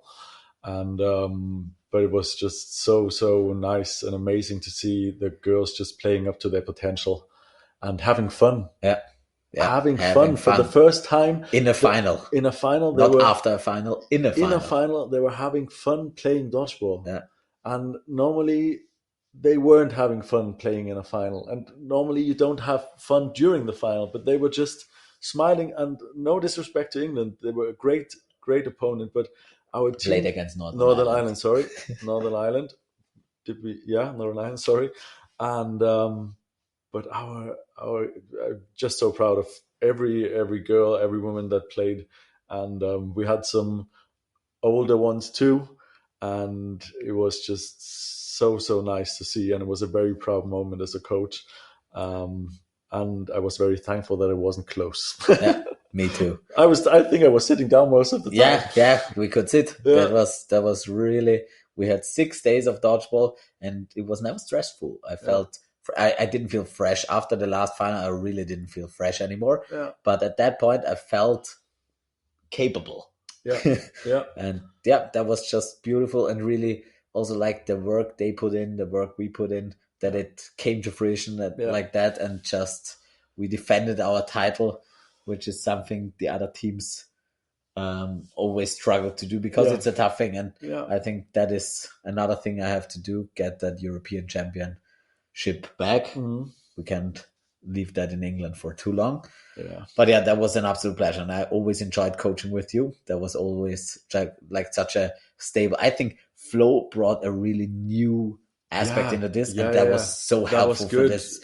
Getting out of our structures maybe a little bit, doing it more individually, and having just some different. He's just a different type of player, isn't he? And he was able to give his creativity to the girls, and I think the girls really were thankful and thrived on that. Thrived, and sometimes it was a bit maybe annoying, but I would say 90% really thrived off of it. And Flo was such a big. He's just such a big part of every title we won in that year. And I feel like we built such a stable foundation, fundament for this team. And we've really managed to find a really stable frame for the whole team. And we're really similar in a lot of things. And with your psychology background, you could help a lot. And me as a hobby psychologist as well. we could really try and learn from that team a lot. And I think we learned a lot throughout those 7 years of coaching. And I'm really thankful for that. So I thought I honestly wanted to stop after the World Championships and thought I'd give it up. But again, I can't, because there's no one who wants to do it at this point. So if someone is there who wants to do it, and where I believe I can, I think Mushi wants to do it. Maybe Mushi, yeah. He's the only one who can do it at this point. So if someone wants, will be gladly giving that up. But I'm still having a good time, and there's still some titles to win and some game styles to develop. So that was really nice. Yeah, that was a nice ending to our coaching career. Well, thank you to all the players who chipped in and joined in, and who trusted us to play with the hockey teams. Yeah, they had to trust us, and then they trusted themselves, and that was the biggest factor, I think. Yeah. It was a joy to watch. And then we have one more game. And we always said it's always good to win the first one. And then we almost always lost the second one. Yeah. This time I didn't say that. Yeah. I won't ever say that again. Yeah. So it was good to win the first 2-1. Yeah. And then the third one, the cherry on top. Yeah. And then we had a mixed final against England. And again, I think the focus wasn't 100% at the beginning, maybe. And England was a little bit more relaxed at that day, well, at least physically, because they didn't have to. But they had third place finals the day before. I don't know how well they felt, but I think they were fine for finals. But I don't remember. How did we get into that match? No, the thing is, we got into it really pretty well. Good, yeah, we were up. And we started well, and I felt we had control of that game, and I felt like it slipped away. I knew as well we were gonna. This was the game I was probably the least worried about, because the women's I wasn't worried about, but I knew there was a chance that maybe something goes wrong, and something goes off the rails. Yeah, our biggest worry was that we have to change the lineups back to that was like we had a lineup in the back of our heads that no one will ever know which it is. But because I deleted it and I don't know it, but like the mixed game, I was most confident about, and we started off really well, and we were controlling everything. We were up. We were controlling, and then Lisa injured herself. Yeah, that's right. And then we had a few minor slip ups, some loose throws, and England took advantage, just like they always do. And basically, and then then Finlay got into the game. That was a turning point. Finlay got in. Giving Brett a break, and Finley really had some. And he was fresh. He was fresh. His arm was fresh. His legs were fresh. He was really the turning point for that game, I think. And now that I know him, he's also a broken old man, even though he's not that old. old. Is he? He's 27 or something, so he's really young, but gold. But the thing is, when he plays, he just plays with so much athleticism and skill, and we were a little tired at that point, and it really hurt us bad. In this situation, it hurt us bad, and it was such a struggle fighting on against that new life. And then we made dumb mistakes, and they punished us badly for it. And then we just hang on to dear life, and we struggled, and in the end, they gave us all those dumb mistakes back. And Brad finally managed to hit me on his cross-court shots in the last few sets. We had him under control for the whole game, but in the end, his skill shone through, and it was really tough. And then it was an incredible catch by Leni against Tamas, which is pretty much how you sum up a David against Goliath moment. When Tamas throws at you, you don't go for a catch. You just turn your head and dodge. And she just goes down, catches that ball perfectly. But I think she turned her head, right? Probably, yeah. I would advise it. You should turn your head in this situation. And I came in, I thought it was 12 seconds left. Yeah. And I was like, okay, 12 seconds, I need to get a catch. And from whom can I get a catch? From Brad or Finn. because Finn always gives me a catch in the end. Yeah. Probably not from now on, but until up to this point. And so I just run up like a maniac I and throw, remember, and I just look for that catch. And Brad throws it at my toes, and I can't catch it. And I turn the other way around, and Finley is there and gives me that catch. And in that situation, I already raised my hands, and I thought it was over, yeah. because I thought it was 12 seconds, and Yeah. in my mind, they were over. Yeah. And then I look at the clock, and it's again 12 seconds. Yeah. And I was like, whoa. And Brad is running at me, and I'm like, stumbling back into that game. And then it's just blackout. I have no idea what happened. Kudos to Nikki. The best thing she did was holding that one shot. Yeah. That was such a clutch move in that situation. Because when I catch and she hits Finley, that was a perfect shot, and he almost catches it, but it was fine. But in the end, she holds one, and we win that set in the most dramatic fashion ever. And I think that is a set I will watch till the end of my days. Yeah, and the commentary from Brew and Faisal is just the cherry on top. Yeah, that is just crazy. So emotional. And those 20 seconds just deleted the Scotland 20 seconds from my brain forever. This is what I've trained for, to know to make catches in situations if I have to, and to know where we are in the game. And that's what I think our team knew. We trained them to know we are down 3 versus 6. We have no chance, but we gotta take the chances we get, and we did. And that is so much preparation that leads into this tiny moment. And it is a little bit of luck. It is a little bit of stupid decisions from your opponent, but it is also so much preparation and readiness from your side that this perfect moment can occur. And that is just, again, when I watch it, it's like surreal to me that this actually happened. That's something I thought about under the shower, that it happens like this, but that never happens. Yeah, it's crazy. And I remember because Martin Kolnick put me, I should have played the last set, and I think he wanted to put Basti out. And I'm looking at Basti, and Basti's looking at me, and I was already tired, and I really could feel I'm not 100%. Of course, not 100%, but that, okay, Basti's there. Basti, go in. And I'm sitting down on the bench, and I'm like, okay, please, guys, win. Please win this set. This can't go away. It was my last game as a captain of the mixed team. And Basti we just like our eyes lock, and we're both like, okay, and Basti's in. And then the thing happens, Lini catches happen, and your catch happens, and I'm just over there on the bench like, what the fuck is going on?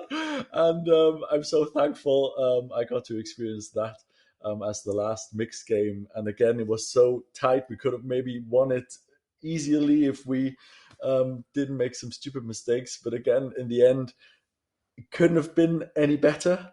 And with these two crazy things from you and Leni, it was just, I didn't know what to feel anymore, but I couldn't cry anymore because all my emotions were gone from the men's game.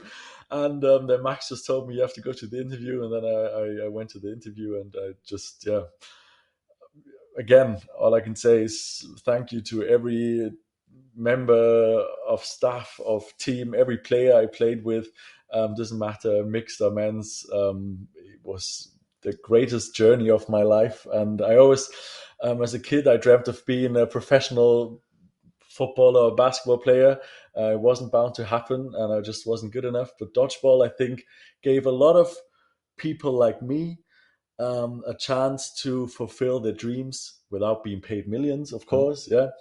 But the memories we made, and I have to thank Max Gola and Nico and Danny Malik, they're unforgettable, and I will cherish them for the rest of my life. And I'm a rich man for these memories. And I will talk about these stories before I die. I will talk to them to my grandkids, and we'll never forget the things especially us two, what we went through, highs and lows, but most of them were highs. That is very important to say. Very important. We won 7 games in a row in Genza, however. For a whole day, we weren't beat, or 11. Fun fact. I think that's something that never happened before. Never happened before. That's really important. Don't fact check us on this one, but we'll let it stand. No, it was a pleasure. I can't thank you enough for what you built with dodgeball, and I was able to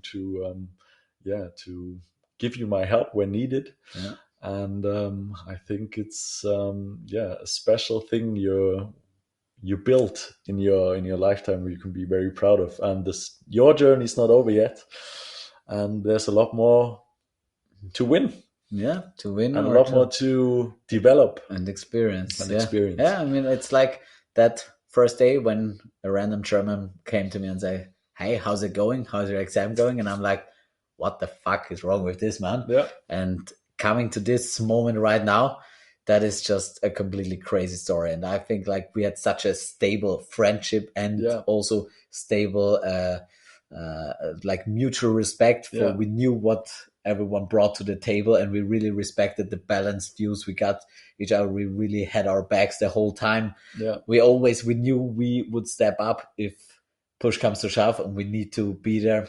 We knew we were old, but we knew we were gold, and we knew we trained for it for our whole life. yeah, And we really like led the way in taking the sport serious and yeah, being professional. We were sports students, and we came from different sports, and we've seen other sports, and we also know how special that community and that place where dodgeball is right now, yeah, because you really don't have that anywhere else. There's either you're successful yeah, or you have fun, but yeah, both is so hard to do, and yeah, that is something that is so valuable, and it's something that I've getting older cherish so much more now. I don't care about being paid for dodgeball. yeah, Would be fun at some point just for the meme of it, but yeah, basically I'm so happy to be in dodgeball at this time and place, because there's so much you can give and get from that sport. mm, And yeah, it was always a pleasure. I yeah. think there weren't any lows, even though there were maybe um lows because we There didn't were win what we were. losses, yeah, Yeah, but there there were losses. weren't really lows, like emotionally lows. Or and if we lost the game, we knew what to do to get back or to get better. And we still always enjoyed Yeah, the journey. I that's think what the I meant. journey We was never like, not had fun. yeah. And We always had fun. We always enjoyed our company, to have all the people, and that's what I meant. That I don't think you will have this kind of community anywhere in the world. Like you said, either you're a professional, or you're just playing a hobby, a sport. Yeah, yeah, but being this thing, being internationally, and being able to travel the world with our best friends, playing a sport we love and we help develop. That's the best case scenario. yeah, And then, yeah, topping it all off with the World Cup at home, even yeah. sweeter. We should write a book about it or do a We podcast. Oh, That would maybe do. that would do. No, that is, yeah, I think that's a wonderful place Yeah, to end this part. I think we have a few listener questions. Maybe we'll get into those, but I think, yeah, this is just a good place to say thank you. Thank you for everything, thank for the you. last 14-15 years since we've Yeah, known each other, and thank you for saying hi yeah. at You're the welcome. day at I'm the glad I Schmerz. did. Yeah, that was a I'm glad really I did. important first step. I would not have taken that one, so that was really important. And I think like the whole time we've been together at university, it really shaped us. Then dodgeball kept us together, Yeah, and now obviously we both have families, a little bit of distance, which isn't that far, yeah, but I still hope we keep that alive, and we're gonna yeah. go to Innsbruck at some point and get that Oh check yeah, in, we have because we have to. We still have still that. something Yeah, from our women's team that yeah, we yeah. have to do. Yeah. So yeah, it was just a ride, a Yeah. great one. Thank you for having me on your ride. Thank you for having me on your podcast. It was a pleasure to speak about a journey. And yeah, thank you, Dodgeball, for I found my wife and Yeah, my future family in Dodgeball, and I found another family in Dodgeball in the community. And I think you could ask every person in the Dodgeball community. We see ourselves as a family, and I think a lot of people got through a lot of shit because of the Dodgeball community, yeah, and we all grew up together, and it's nice to see people are having their own families and kids, and younger players are coming up, and yeah, it's going to be exciting to see where dodgeball is going to be in a few years, and I'm still going to be watching. Kati is still playing, and I'm sure I'm going to be at one or the other European Championships as a fan. I'm gonna be with Roman Rainer Maria Röhr. I'm gonna be fan number 2 because he's Nice. obviously Yeah. number 1. And I'm always gonna be part of the community, and I'm looking forward to some new adventures, just maybe in a different role. Yeah, awesome. So do you see yourself ever playing a game of dodgeball again? Funny you ask that, because I think you asked me a few months ago if I want to play the Vienna Calling, and I talked about it. I talked about it with Katty, and I said, on the one hand, I would love to play, but then on the other hand, I'm so far away from practice and everything, I think I would injure myself. Dodgeball has so many movements you do not need in basketball or in the gym. I would actually injure myself, and I don't want to be that. I don't want to be Martin Koning on the floor, if you know what I mean. He played last weekend and he was fine, and he caught someone, and he played presidential defense for me, went in front of me and caught a ball. No, look. That's sick. No, but I mean, in a fun tournament, or maybe there's some over 35 championship, I don't know.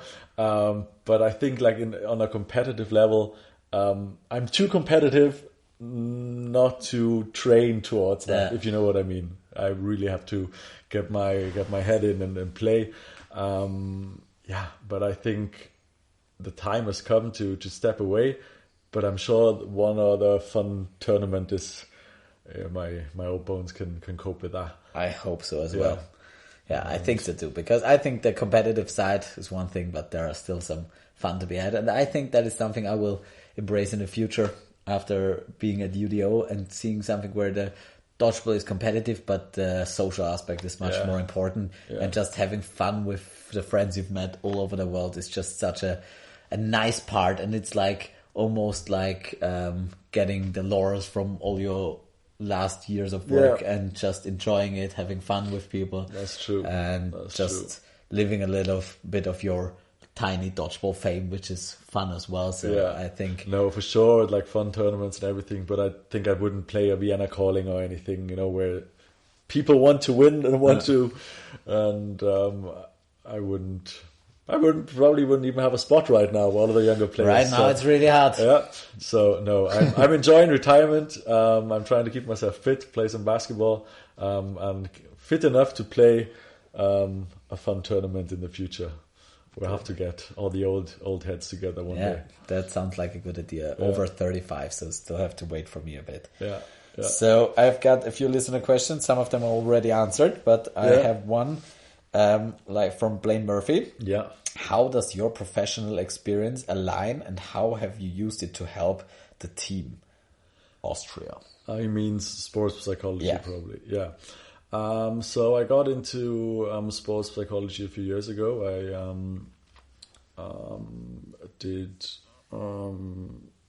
I studied it, and then I was able to work with different teams. I worked with the U19 national football team from Austria, and I always knew I wanted to combine sports and psychology. So, of course, I studied sports science and then psychology, and I think it helped me the most being there, fit, and being focused at the moment. Like you said early on, when push comes to shove, we know we were going to be there. Yeah, and I always was the type of player when the team depended on me, I knew I was going to be there. Or if I have the opportunity, like if somebody gets injured, I'm going to be ready. I'm going to be ready mentally and physically.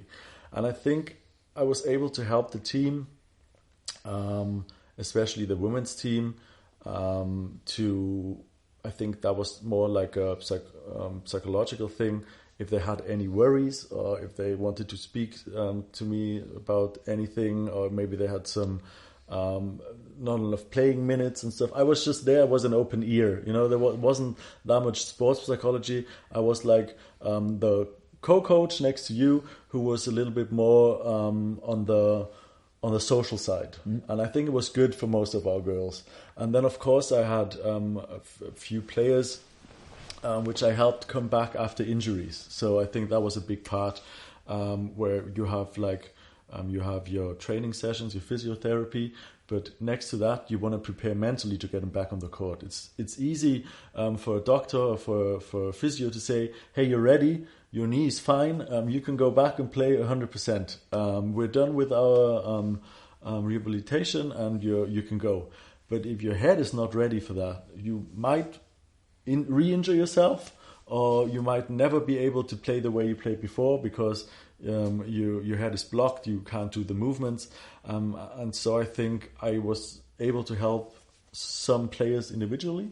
And of course we did things with team building and stuff and everything. But I think with Dodgeball Austria, one thing you do not have to do is team building. You know, it's always fun. But it's always fun, yeah. But it comes with itself.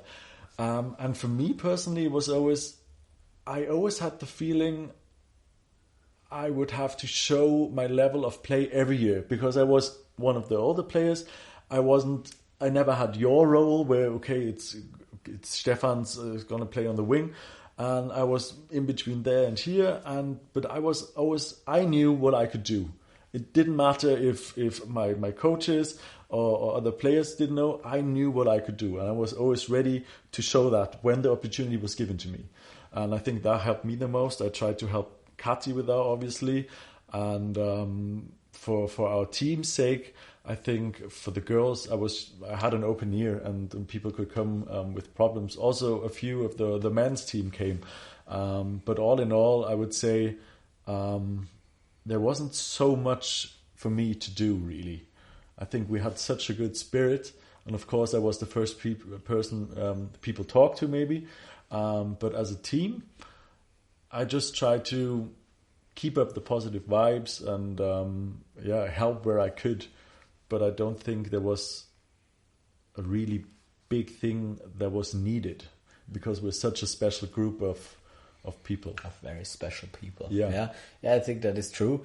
But still, I think it helps like that light touch on certain things where you, even if something that could maybe become a thing, maybe if you take it down, that's going to be really interesting. Who's going to take up that role in the future? Yeah, maybe Max Golder, maybe probably Martin Kurnik. Yeah. So another question from Mello Velos is probably not pronounced right. How to help teammates to not get in a bad mood when losing and help them from doom thinking. Of course, it's always easy to say try and be positive with your teammates, but I think it's also the teammate's responsibility, their own teammate who gets into a bad mood often, to try and let you be helped, you know, because if I don't know who's a player who can get in a bad mood. I don't know who we have none of those. I don't know any of them. It doesn't matter. But he has to. Of course, I can say something uplifting. I can say, "Hey, try to focus on the good things you did." Yeah, or you didn't make that catch, but you got yourself into the situation to be able to make that catch. So it was the right decision. Yeah. You just weren't able to finish it, you know, to see the positive things. Yeah. And, but also the player who gets into the bad mood has to say, okay, I will be able to get the lift up I need from my teammates. So it's not only one side, you know. So because if a player really gets into the mood every game, it's not my responsibility as a teammate to get him out every time because I have to focus on myself too, you know. Mm-hmm. So I think it's a balance. Yeah. But of course, giving positive feedback in timeouts, telling them the things they did do good, and not focusing on the bad things, you know. But this starts in training as well. Yeah. This not only in games, it's hard, but this starts in trainings. And we had a few players that got really mad with themselves and they got better over the years. Yeah. But this starts in training. Yeah, I think that's a very important point.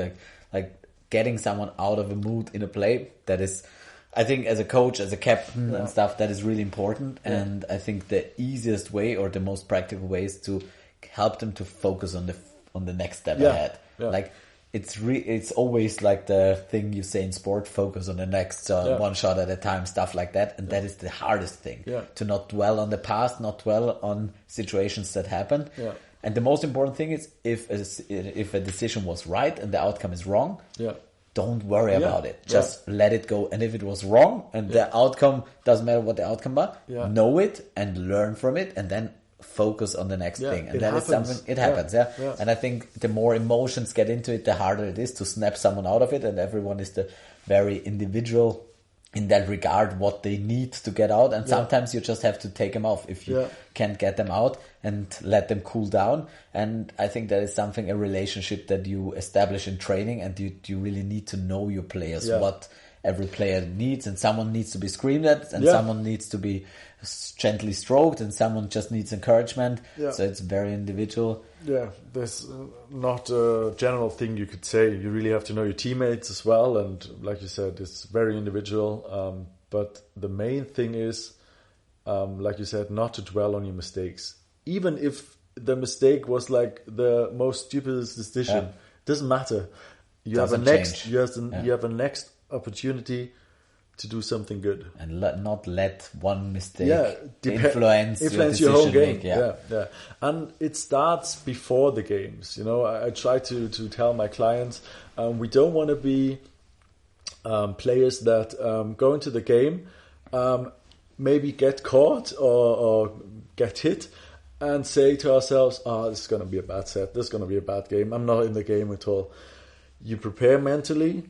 You visualize all the great things you did in dodgeball, for example. You think about your strengths you have, and so you go into the game mentally prepared and emotionally stable. So when mistakes happen, you're still very strong with your self-esteem. But it happens before the game. You have to know what you're able to do before the game, and we don't want to depend on the game's first few minutes to say, this is going to be a great game because I caught Max Metz, or this is going to be a bad game because Max Metz, 115 kilometers, hit my shoulder and I wasn't able to catch it. So it happens before the games too. And after the game as well. So that is also an important part to learn. Wait a second. No, it's not my wife. Everything is good.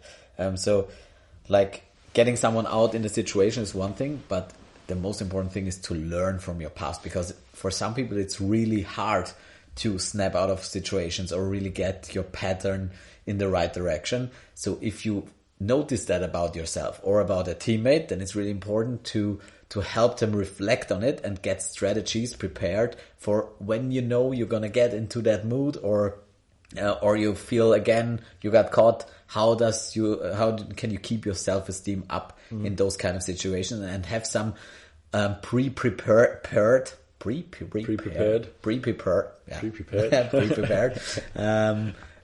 rituals or something to snap you out of it, and to really enforce them. And then it's a learning process that you really trust yourself, and that you have prepared.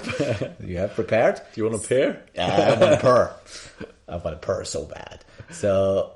So if you have prepared, nice. Then you can trust yourself, and then you trust the process. And even though the outcome may not be always the one you desire, you can work on that process. And that is the most important thing, I guess.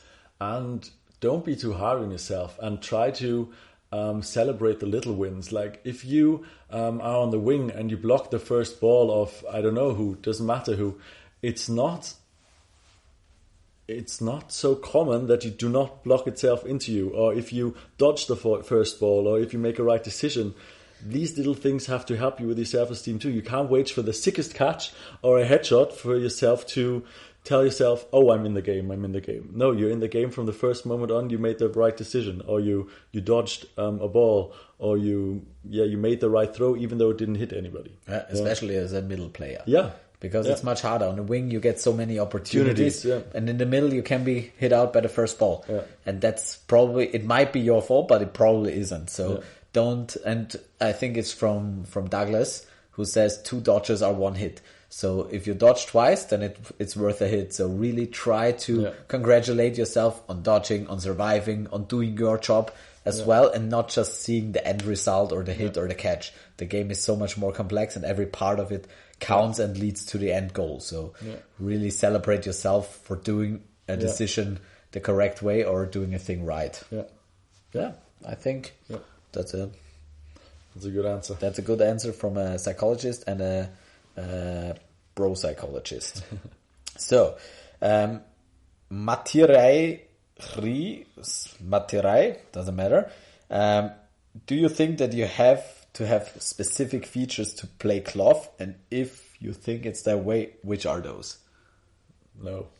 Yeah, I think so as well. So I think I've seen people with very tiny hands hold a ball. Except for Konstantin Meyer, everyone can hold a ball. So basically it's just practice. And there, at least at this point, there are so many different things you can do to contribute to dodgeball that you will find your spot. And maybe, obviously, in the future, if everyone can dodge perfectly and catch perfectly and throw perfectly, then maybe a perfect dodgeball player will surface. But I think it's going to be quite a big variance in that. And tall players can throw hard and small players can dodge well, and faster players can run people down, and slow players can maybe think faster or stuff like that. So I think it's really important to know what your strengths are, but also know what your weaknesses are, and then build your game around those. Yeah, that's very good. Yeah, I would. Yeah, I think that covers it, because the rest we covered already. So I guess I have no idea how long this has been going on, but for quite a while. It's been an absolute pleasure. I've been looking forward to this one for a long time, and I just wanted to make sure that the process is well oiled, and I have a lot of native speaking guests beforehand, so that I feel comfortable with the two of us non-native speaking English and not preparing the right way for it. So, but it felt to me this was personally an episode for me and for us, I feel like. And maybe someone gets something out of. I think there are some funny anecdotes, some dodgeball wisdom, and just some history, which is quite nice. And I hope someone listens till the end. It will be fun. And otherwise, I'm going to listen to it in 10 years from now and be happy that we did that. Yeah. This was a pleasure. Thank you so much. Thank you for having me. And all the best with your podcast. Thank you. So with that, I have to pee, and keep throwing those balls. Try not to get caught, and take care, everyone. Bye-bye. Bye-bye.